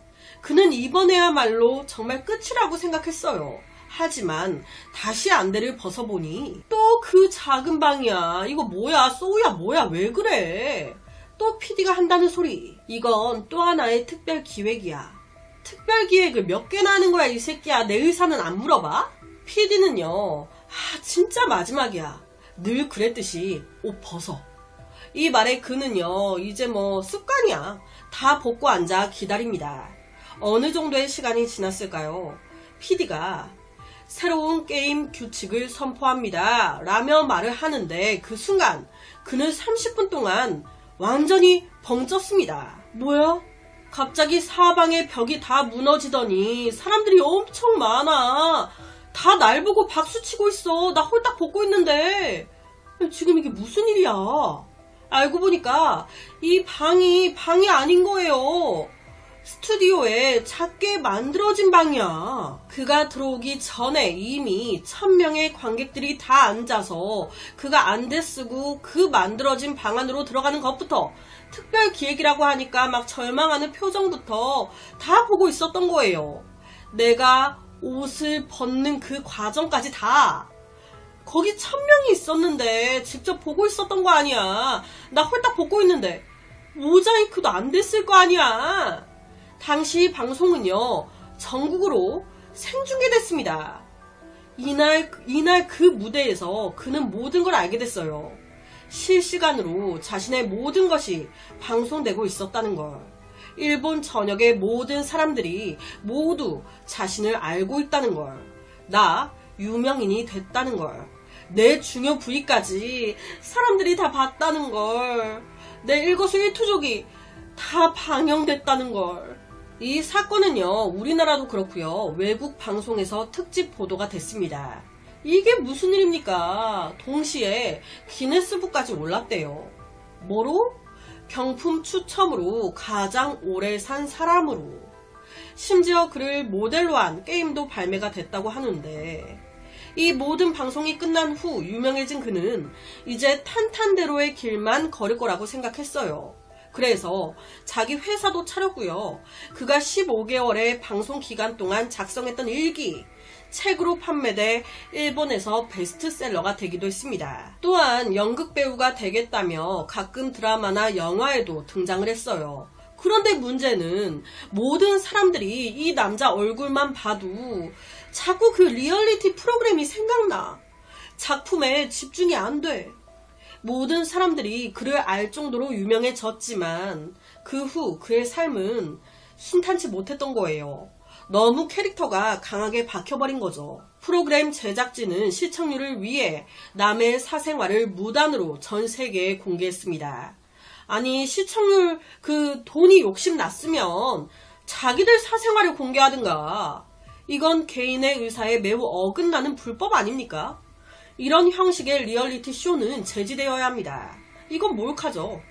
처음에야 본인 동의하에 진행했다고 해도 그 이후 특집 방송이고 뭐고 다 반강제적으로 눈 가리고 방으로 이동시켜가지고 통보하듯이 진행이 됐잖아요. 하기 싫다고 해도 하게끔 유도해가지고 또 진행시키고. 실제 그는요 한 토크쇼에 나와 이렇게 말했습니다. 이 프로그램은 경품으로 얼마나 버틸 수 있나가 아닌 사람은 얼마나 외로움을 버틸 수 있나 였던 것 같다고. 중세 유럽에는 사형보다 더 무거운 형벌이 있었다고 합니다. 범인을 작은 방에 가두고 지루한 활동을 반복하게 하는 것. 그러면 죄수들은 자연스럽게 미치게 된대요. 이런 형벌을 자기가 받은 것 같다고. 실제 이렇게 얘기했대요. 좀 의아함도 생겨요. 그렇게 하기 싫었으면 택배기사가 왔다 갔다 했을 때, 이제 왔을 때 열려진 문으로 도망을 간다거나, 아니면은 의사나 뭐 이런 사람들이 왔다 갔다 했으니까 막 도와달라고 뭐 하소연을 했다거나, 아니면은 전화통화도 했었으니까 그 라디오 그 상대편한테 뭐 이 상황을 알리고 막 도와달라고 뭐 했었다거나, 뭔가 좀 여러 방법이 있었거든요. 그런데 왜 이 남자는 가만히 있었나? 이 부분에 대해서 뭐라고 얘기했냐면, 사실 중간에 멘탈이 완전히 나갔었다는 거예요. 엽서를 쓰다가 그냥 죽을까? 라는 생각이 들었을 정도. 도망치고 싶은 마음도 있었대요. 그런데 당시 알몸이었잖아요. 내가 이 상태로 뛰쳐나가면 사람들이 다 내 알몸 상태를 보게 될 거고, 내 알몸을 보게 되면 신고할 거고, 그러면 나 변태로 체포되는 거 아닌가? 거기다 당시 그의 아버지가 경찰이었다고 합니다. 그러니까 자기가 괜히 알몸으로 나갔다가 체포되면 집안 망신, 경찰인 아버지 얼굴에 똥칠하는 거 아닌가, 막 이런 생각이 들었던 거예요. 그는요, 방송이 끝나고 극심한 스트레스에 시달리면서 극단적 선택 시도까지 했었다고 해요. 또한 전라 상태로 1년 넘게 생활했다 보니 옷을 딱 입으면 간지러워 미치겠어. 그는요, 한 인터뷰에서 1년 3개월 동안 가장 괴로운 것이 무엇이었냐? 라는 질문에 배고픔도 무료함도 아닌 고독감이었다 라고 말했습니다. 그는 방송 끝나고 1년 이상을 사람과 대화하지 못하고 혼자 지냈다고. 저는 이거 준비하면서, 아니 그 방송국 놈들 사과해야 되는 거 아닌가? 방송 초기에만 합의가 된 거지, 나중에는 뭐 아예 뭐 합의 안 된 상태에서 마음대로 실시간 송출하고 막 난리 친 거 아니에요. 이거 소송 걸어야 되는 거 아닌가? 사과는 했나? 생각이 들더라고요. 그래서 이 부분을 찾아보니까 후에 그가 한 인터뷰에서 한 말에 따르면, 쇼를 기획했던 PD가 사과를 했대요. 자기가 만든 프로그램에 대한 미안함이 아닌 동의 없이 막 이렇게 하고 한 거에 대해서 미안하다고. 자기가 만든 프로그램에 대해서는 후회하고 있지 않다고. 여튼 PD가 사과를 하긴 했으니까 사과한 것만으로도 만족하고 감사하다고 인터뷰한 게 있더라고요. 맨 처음 출연이 딱 확정됐을 때 그는 톱스타가 될 수 있는 기회가 나한테 왔다며 엄청 기뻐했습니다. 이때까지만 해도 그는 몰랐을 거예요. 자신이 일본 예능 역사상 최악의 인권 유린 대상이 될 거라고 말이죠. 저였다면 소송 걸고 사과해도 이딴 사과는 안 받는다면서 사과한 것도 짜증나. 가만히 안 뒀을 것 같은데, 나도 모르게 내 전체 전라를 실시간? 장난 똥 때리나. 몰카랑 다를 게 뭐가 있나. 최악입니다. 그래서 오늘은 일본에서 실제 있었던 기가 막힌 한 프로그램에 대한 사건을 가지고 왔습니다. 2024년 4월 16일 아침 7시쯤 일본 도치기현의 작은 마을 나스마치의 한 숲에서 나무를 베던 노동자들은 공기 중에 뭔가 타는 냄새를 맡게 됩니다. 뭐야? 무언가에 홀린 듯 그 냄새에 따라가게 되는데 저기 개울가 쪽에 뭔가 불타고 있어. 그러니까 순간 놀란 거예요. 그냥 냅두면 산이 다 탈 거 아닙니까? 놀래서 가까이 달려가게 되는데 이 노동자들 뒤로 자빠질 뻔했습니다. 뭐야, 이거 사람 아니야? 두 사람의 시신이 타고 있어. 그렇게 최초 신고가 들어갔습니다. 당시 시신은 머리에 비닐봉지가 씌어진 채로 위쪽을 향해 누워 서로 십자가 모양으로 겹쳐 있었습니다. 손발도 묶인 상태. 그리고 현장에서 둥근 통 같은 게 발견됐어요. 킁킁 냄새만 맡아봐도 알겠어. 이 안에 휘발유 같은 게 있었구만. 당시 범인은 시신에 불을 붙이고 바로 떠난 듯 보였습니다. 이 노동자가 불타고 있어서 딱 왔을 때 이 시신의 겉모습이 그래도 어느 정도 남아있었거든요. 즉 범인 불내고 도망간 지 얼마 안 됐다는 거죠. 사망자 2명은 남자와 여자 모두 목 압박으로 인한 질식사였습니다. 그런데 좀 특이했던 게 남자의 상태는 뭐 불탄 것 빼고는 비교적 온전해 보였어요. 그런데 여자 시신이 너무 참혹한 거예요. 사망 직전까지 엄청난 폭행을 당했던 것 같아. 얼굴은 말해 뭐하며 머리에 골절이 한두 군데가 아닌 거예요. 아무래도 이 범인, 이 여자에게 원한이 깊은 것 같다. 조사 결과 사망자는 일본에 정착해 살고 있었던 중국인 부부로 확인됩니다. 남편의 이름은 타카라시마 류타로, 아내의 이름은 타카라시마 사치코. 이들은요, 도쿄 우에노역 주변에서 무려 14개 정도의 음식점을 운영하고 있는 그야말로 그 지역에선 부자로 여겨지던 인물이었습니다. 이 부부는요, 뭐 처음부터 부자는 아니었고요. 약간 자수성가를 한 건데 기회를 잘 잡은 거예요. 어떻게 했냐? 온 나라에 전염병이 돌았었잖아요. 길거리에 사람이 안 나와. 장사가 안 돼.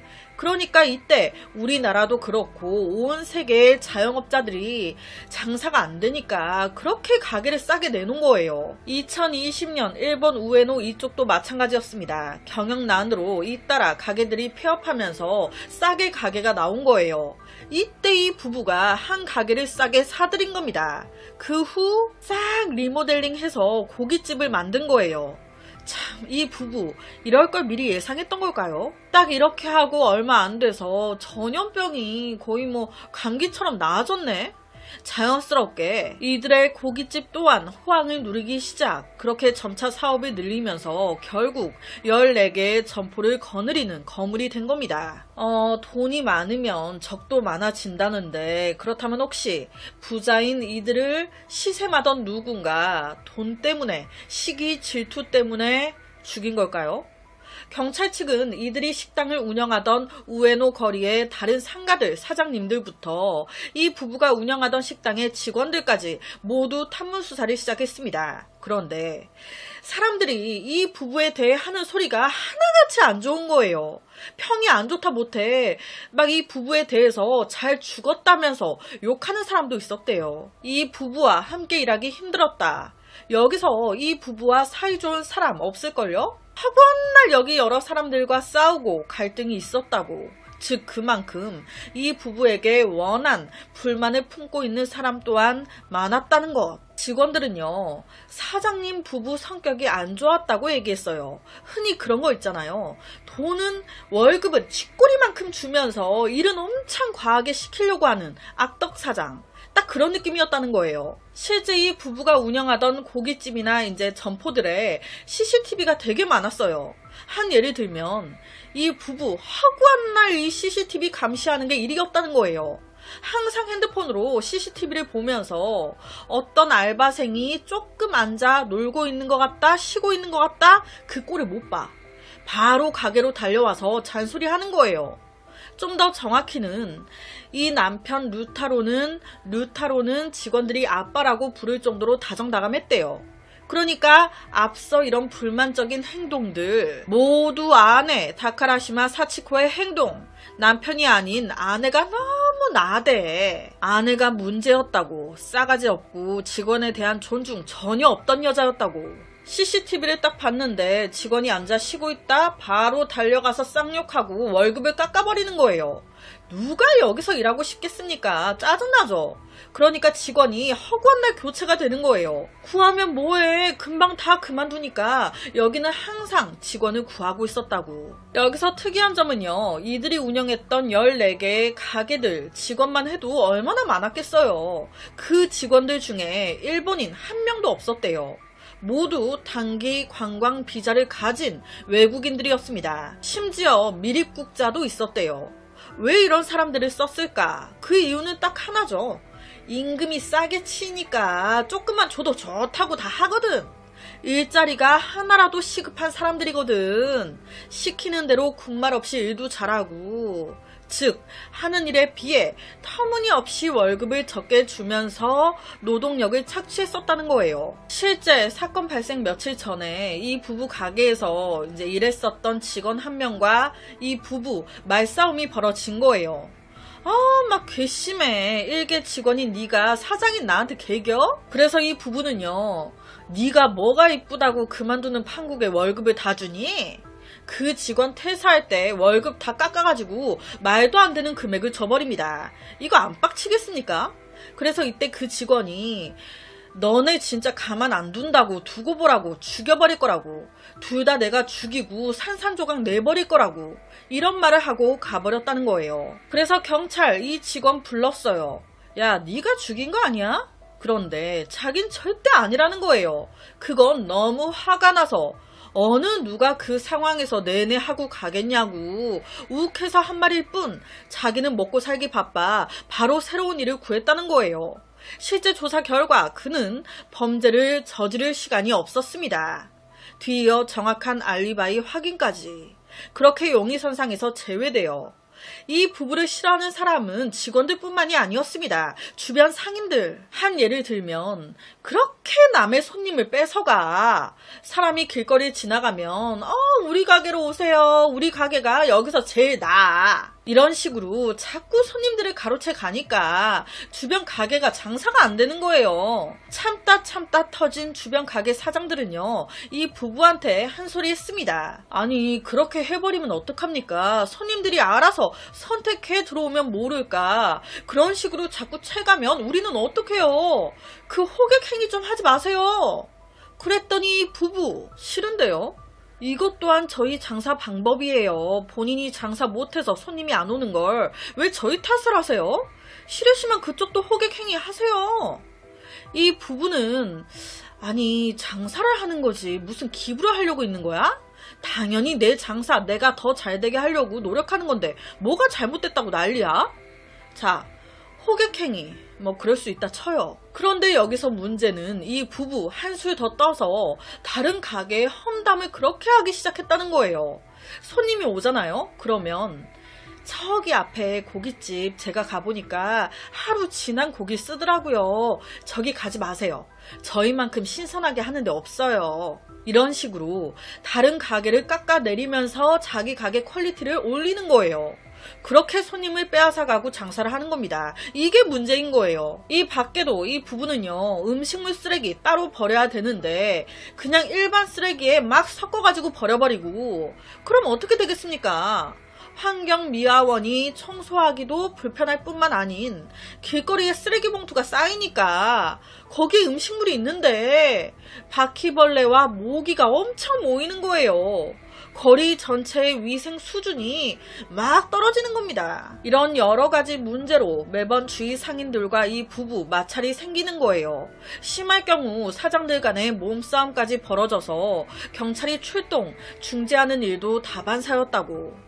실제 사건이 벌어지고 조사 과정에서 이 부부와 관련된 하나의 영상이 퍼지기 시작했습니다. 이 영상 역시도 사건 발생 며칠 전 찍힌 건데 이때 역시도 이 부부 누군가와 싸우고 있었어요.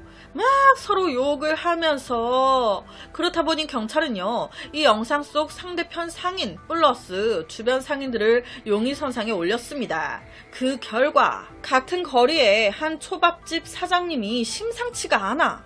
실제로 이 초밥집 사장님이 이 부부한테 너무 열이 받았던 거예요. 그래서 사설 깡패를 고용했었네. 이 부부 식당에 찾아가서 지인상짓 하라고, 오늘 장사 못하게 만들어달라고, 그냥 감정뿐인 원한을 넘어서서 행동으로까지 옮겨 사람까지 쓴 건데 이런 사람이 죽이는 거 어렵겠나. 하지만 이 초밥집 사장님은 그때 너무 열이 받아서 그런 거다. 내가 아무리 그때 그랬다 한들 나 쉽게 사람 죽이고 하는 사람 아니다. 경찰 조사 결과 결론은 이 초밥집 사장님 용의선상에서 제외돼요. 이 부부의 식당에서 일했던 종업원들도 다 조사했어요. 그런데 혐의점 있는 사람 없었습니다. 주변 상가 사장들부터 다 조사했어요. 이들 또한 혐의점 있는 사람 없었습니다. 그렇다면 범인은 누굴까? 경찰 측은 사건 발생 전 이 부부의 가게 주변 CCTV를 모두 확인하기 시작했습니다. 여기서 약간 실마리가 잡혀요. 4월 15일 오후 9시 15분경 이 남편 류타로가 자전거를 끌고 걸어갑니다. 그리곤 아내 사치코를 만나요. 저녁 9시 반쯤 두 사람은 렌터카 한 대를 타고 우에노에서 시나가와구로 이동하는 게 확인됐습니다.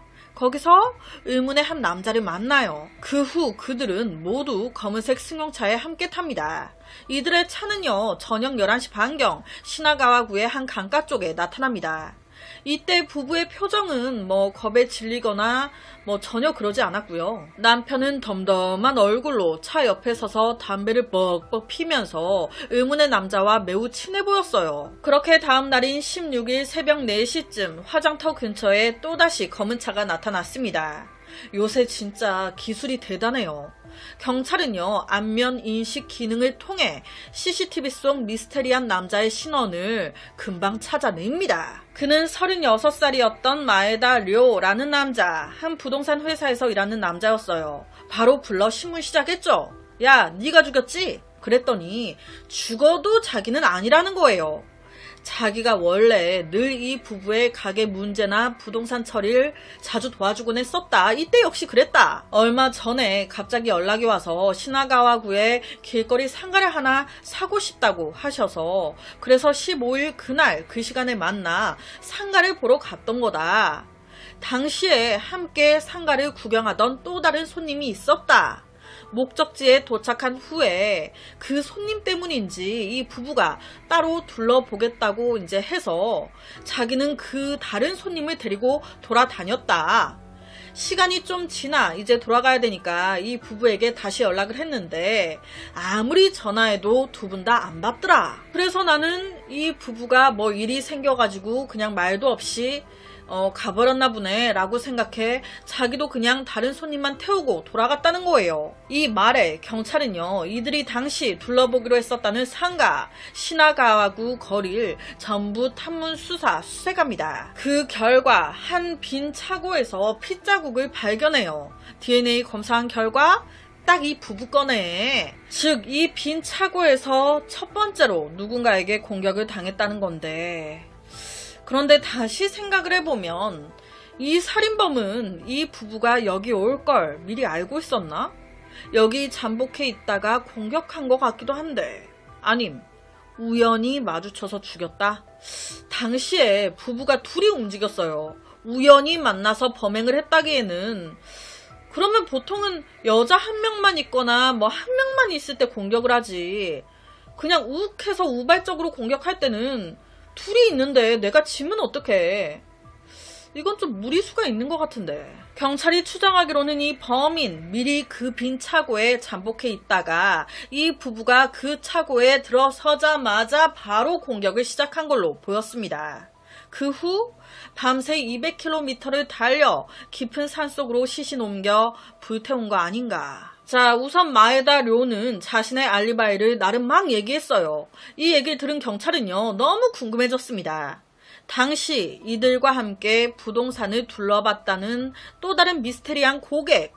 경찰이 이 고객에 대해 조사를 막 시작하려는 찰나 뜬금포 갑자기 한 남자가 경찰서를 찾아와 자수합니다. 저 얼마 전에 산에서 불탄 채 발견된 시신 제가 같이 했습니다. 그런데 제가 죽인 건 아니에요. 저도 어떤 형이 그 부부를 납치하라고 시켜서 어쩔 수 없이 한 거였어요. 정말이에요. 갑자기 경찰서를 찾아와 자수한 남자의 이름은 25살이었던 히라야마 아야켄. 그 형이 이 부부를 납치해달라고 부탁하면서 자기한테 핸드폰을 하나 줬다는 거예요. 이 일에 관해 모두 이 폰으로만 연락하자고.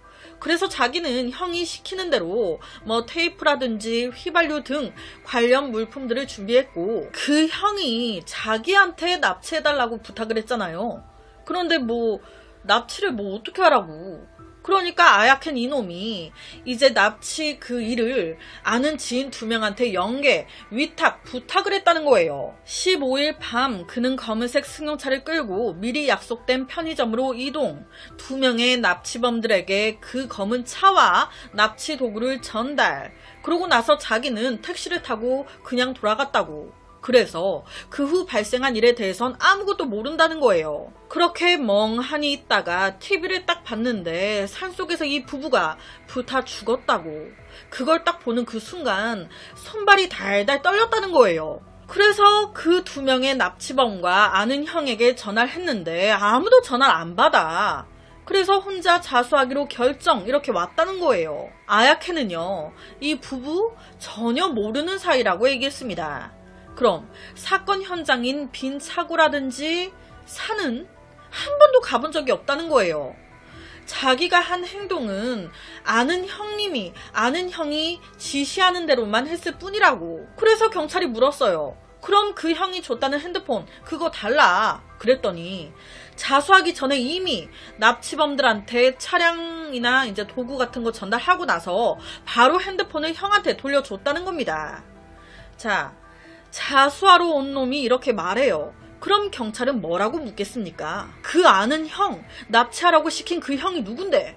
딱 여기서 이 아야켄 입을 다무는 거예요. 그저 그 형이 진짜 무서운 형이라 누군지 못 밝히겠다고, 자기도 죽일까 무섭다고. 그럼 아야켄 지가 이제 의뢰했다는 그 납치범, 그 두 납치범들과는 무슨 사이야? 자기 말로는 그냥 전에 몇 번 술 같이 먹은 사이로 이들의 별명만 알지 본명도 모른다는 거예요. 결론은 이 납치범 2명에 대해서도 아야켄이 정확하게 정보 전달을 안 해준 겁니다. 제일 중요한 걸 숨겨버리네. 여기서 어떻게 수사를 이어가야 하나 고민하던 경찰은요. 이 아야켄을 조금 더 압박해보자. 이것밖에는 방법이 없다. 그래서 신문하면서 경찰이 아야켄한테, 야, 너 이미 자수했잖아. 이것 자체가 네 그 무섭다는 형한테는 배신인 거야. 이미 너는 그 형한테 미움을 받은 거라고. 그러니까 우리가 하고 싶은 말은, 네가 여기서 더 자백을 해도 넌 보복을 당하는 거고, 여기서 자백을 안 하고 입 닫아 풀려놔도 넌 보복을 당하는 거야. 보복 안 당하려면 그 형을 얼른 잡아 감옥에 가둬놓는 것밖에는 없는 거야. 잘 생각해봐. 이래나 저래나 그 형이 세상에 나와 있는 한 넌 어찌 됐든 보복 대상이라고. 진짜 생각해보니 그렇거든. 내가 살려면 얼른 이 형을 잡아 넣어야 되겠거든. 이 말에 아야켄 생각을 바꿉니다. 불기 시작한 거예요. 그 무섭다는 형의 이름은 28살이었던 사사키 히카루. 경찰은 얼마 안 가 4월 29일 히카루 그를 체포합니다. 체포하면서 몸을 싹 수색했더니 이놈 핸드폰이 몇 개야. 스마트폰이 우르르 나오는 거예요. 그 핸드폰을 조사해 경찰은 2명의 용의자를 더 체포합니다. 그런데 이들의 신분이 심상치가 않아. 한 명은 20살이었던 강광기, 또 한 명은 20살 와카야마 키라토. 이 강광기는 이름 그대로 우리나라 한국 사람입니다. 우리나라 사람이 일본에서 발생한 중국 살인사건의 범인 중 한 명이야. 그리고 와카야마 키라토, 이 남자는요, 일본의 유명한 아역배우 출신이라고 합니다. 8살 때부터 배우 활동을 했다고. 가장 유명한 아역 스타로 우리나라 SM이나 YG, 하이브 같은 일본 연예계 소속사 1위 기업과 계약하고, 그 후 여러 편의 드라마와 영화에도 출연했던 남자라는데 2020년 돌연 그 소속사에서 나왔대요. 공부하겠다고. 아니, 공부하겠다고 그 들어가기 어렵다는 연예 소속사까지 나왔던 남자가 웬 살인사건으로 나타나? 이 두 사람까지 신문한 결과 경찰의 추정은 이렇습니다. 지금 아야켄, 사사키 히카루, 강광기, 그리고 와카야마 키라토, 이렇게 4명은요 피해자인 이 부부와 전혀 모르는 사이였습니다. 아니, 그럼 왜 죽였어? 왜? 돈 벌려고. 와, 정말 돈이 무섭고 사람이 무서워요. 그죠? 일단 사사키 히카루가 제일 처음 의뢰를 받았어요. 누군가 고용주가 내가 1,500만엔 줄 테니까 이 부부 좀 죽여달라 창부 의뢰한 거죠. 여기서 1,500만엔 하나로 쳐보니까 한 1억 3천만 원 정도 나오더라고요. 그래서 자기가 거기서 돈 일부를 남기고 어느 정도 돈을 들여 아야켄을 끌어들인 거예요. 이때 히카루는요, 아야켄이 직접 부부를 해치울 줄 알았대요. 아야켄 또한 사람을 쓸 줄은 생각을 못했다는 거예요. 여튼 이 아야켄이 몇 번 같이 술을 먹었던 키라토와 강광기에게 또다시 부탁을 한 겁니다. 돈 얼마씩 나눠줄게, 부탁한다. 그렇게 강광기 우리나라 남자와 키라토가 실행을 한 거예요. 아니, 여기서 좀 이해가 안 가는 부분이 있죠. 와카야마 키라토, 일본의 유명한 아역 배우였어요. 아니, 어느 정도 유명세도 있겠다. 돈 벌려고 하면 많이 벌 수 있었을 것 같은데 왜 이런 살인까지 가담한 걸까? 사실 이 키라토와 이제 강광기는요, 돈이 부족하지 않았습니다. 돈이 막 없진 않았어요. 자기들이 많이 쓰고 다녀서 그렇지. 그놈의 사치. 와카야마 키라토 같은 경우는 어릴 때 데뷔했어요. 아역 때는 막 상큼하고 귀엽고 그래서 사람들이 이제 많이 부르고 썼는데 커가면서 성숙미가 흐르잖아요. 얼굴이 많이 변해. 러블리 감성이 없어졌어. 그만큼 그를 찾는 광고주들이나 사람들이 점점 적어진 거예요. 아역부터 시작했고 아역 때 제일 인기가 많았기에 그는 학업보다는 일, 그래서 학교를 제대로 나오지 못했대요. 그러다 보니 고등학교는 어떻게 졸업은 했는데 대학까지는 가지 못했고 연예계 쪽에서 찾아주는 사람이 없어지면서 어떻게요, 살아야 되는데. 그러니까 뒤늦게 사회생활을 시작. 그런데 이게 쉽지가 않아. 그런 거 있잖아요. 나 와카야마 키라토야. 나 몰라? 나 이런 광고 찍었던 사람이야. 그리고 야, 저 남자 와카야마 키라토 아니야? 이런 수근거림. 약간 이런 것들 때문에 이제 사회생활 적응하기가 쉽지가 않았던 거예요. 그러다 보니 매일 술집에서 빈둥빈둥 됩니다. 술집은 뭐 공짜로 갑니까? 있는 돈도 다 떨어져 가는 거예요. 반면 이 강광기는 부유했습니다. 잘 살았대요. 어려서부터 먹고 입는 걱정 없이 살았다고. 그래서 그런 걸까요? 좋은 게 좋은지 몰라. 고생을 안 해봤으니까. 그런데 웬걸? 이렇게 잘 살다가 갑자기 아버지 사업이 쫄딱 망했네. 그러면서 예를 들어 2층 집에 살다가 지하방에서 살게 된 거예요. 적응 잘했을까요? 막 헛구역질 할 정도로 적응하기 힘들어합니다. 이때 만난 거예요. 누굴? 클럽에서 놀다가 아야켄을. 내가 돈 얼마 줄게. 니들이 이 두 사람 좀 죽여줘. 그래서 바로 오케이 했던 겁니다. 4월 13일 아야켄이 납치 및 살인도구를 구입합니다. 그리고 사건이 발생한 그날 밤 9시 반에 검은색 차를 끌고 시나가와구의 한 편의점 주차장으로 가요. 거기서 시신 유기용 차량과 범행도구를 키라토와 강광기에게 전달하죠. 이때 이들은 바로 떠나지 않아요. 대기 탑니다. 무슨 대기? 상부의 지령. 오늘 지금 죽여주세요. 지금 갑니다. 할 때 죽이려고 납치 타이밍 봐야 될 거 아니에요. 그렇게 밤 10시가 됐습니다. 키라토와 강광기 범행 현장에 먼저 도착, 숨어 있었습니다. 그 빈 차고. 그리고 밤 11시가 넘어 거기에 부부가 들어서자마자 망치를 휘둘러 두 사람의 뒤통수를 가격. 바로 끈으로 목을 졸라 죽인 겁니다. 그 후 그들은 부부의 손발을 묶고 차 트렁크에 싣습니다. 밤새 깊은 산속으로 이동. 16일 새벽 4시가 넘어 산속에 시체를 불태우고 도망간 거예요. 그렇다면 여기서 궁금한 게 생기죠. 사사키 히카루가 그랬잖아요. 고용주가 자기한테 1,500만엔 줄 테니까 부부 죽여달라고 했다고. 그래서 이렇게 다 한 거라고. 그 고용주가 누군데? 그 고용주는 왜 부부를 죽여달라고 한 걸까? 이 고용주, 주범은 이 부부가 상가를 보러 갈 거다, 어디 지역으로 갈 거다, 부동산 보러 가서 따로 이동할 거다 등등 상세하게 미리 다 알고 있었습니다. 즉, 이 부부와 가까이 지낸 지인일 가능성이 크다. 바로 그때 이 부부의 하라다 야스히로라는 지인이 중요한 단서를 하나 던져줍니다. 32살인 세키네 세이야라는 남자가 수상해요. 이 세이야라는 남자는요, 사망한 이 부부의 사위였습니다. 이 지인이 세이야를 의심한 이유는요, 우선 이놈은요, 사망한 부부 그리고 그들의 딸과 사이가 무지하게 안 좋았습니다. 그리고 제일 큰 이유, 이 부부가 사망하고 얼마 안 돼서 세이야가 부동산을 찾아왔다는 거예요. 부부가 가지고 있던 가게들을 모두 팔고 싶다고. 이게 이상하잖아요. 무슨 죽길 기다린 사람 마냥. 사위인 자기가 바로 와서 부부의 가게를 다 팔겠다고 하니까 냄새가 나죠. 이 부부는 집안이 대업이었습니다. 부부의 이런 가게들 모두 가족들이 상속을 받는 거예요.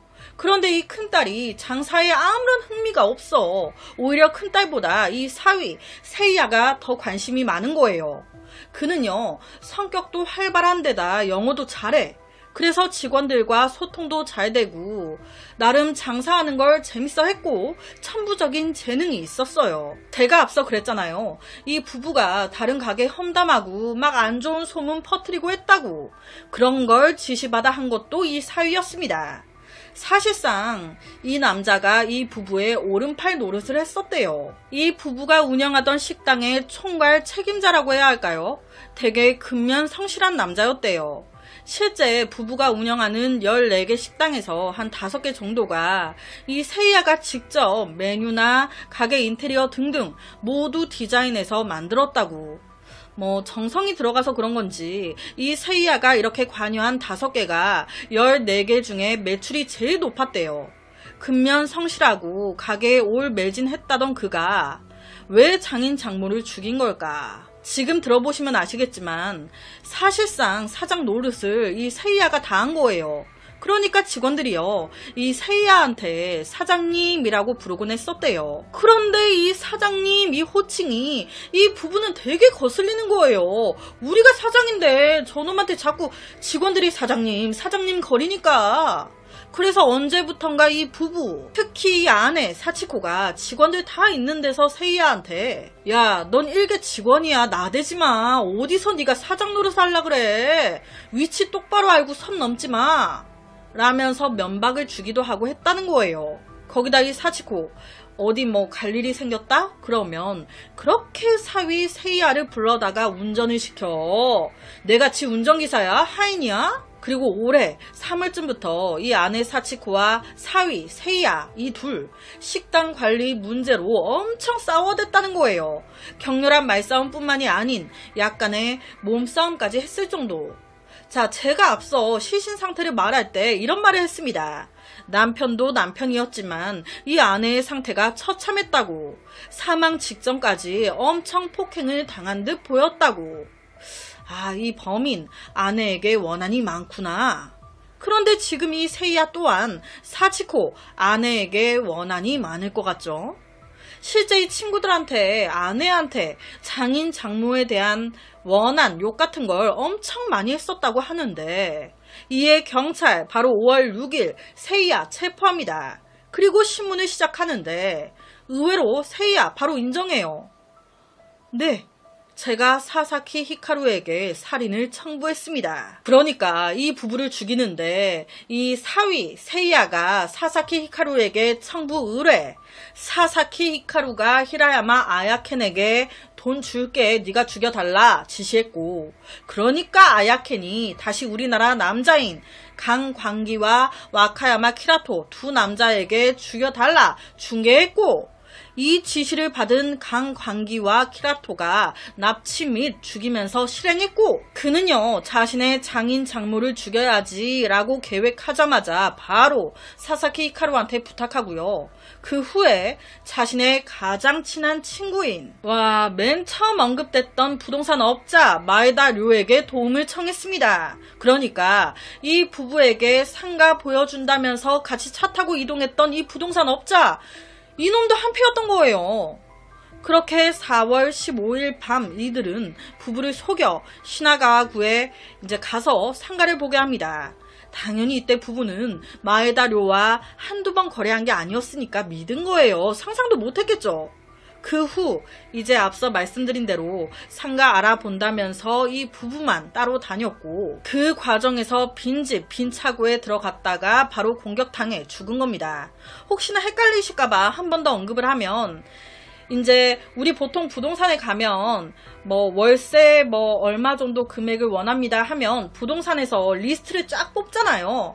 그러니까 이때도 이 마에다 료가 리스트를 이 부부한테 준 거예요. 그리고 부부 둘이서 여기 가서 보라고. 그러니까 이 부부가 아무 의심 없이 그 빈 집, 빈 차고에 갔고 거기서 이제 공격을 당한 겁니다. 제가 앞서 이런 말을 했습니다. 마에다 료 부동산 업자가 이 부부와 그리고 또 다른 남자 손님 한 명이 더 있었다고.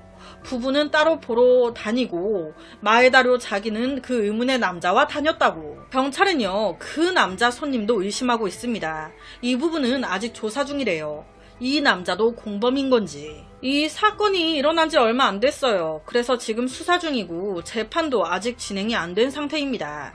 추후에 결과가 나오면 더보기란에 적어놓도록 하겠습니다. 이 사건에 한국인이 연관돼 있다는 사실에 우리나라에서도 굉장히 좀 논란이 됐고 화제가 됐어요. 타국에서 왜 이런 일까지 저지른 건지. 그래서 오늘은 일본에서 발생했던 한 중국인 부부 살인사건을 가지고 왔습니다.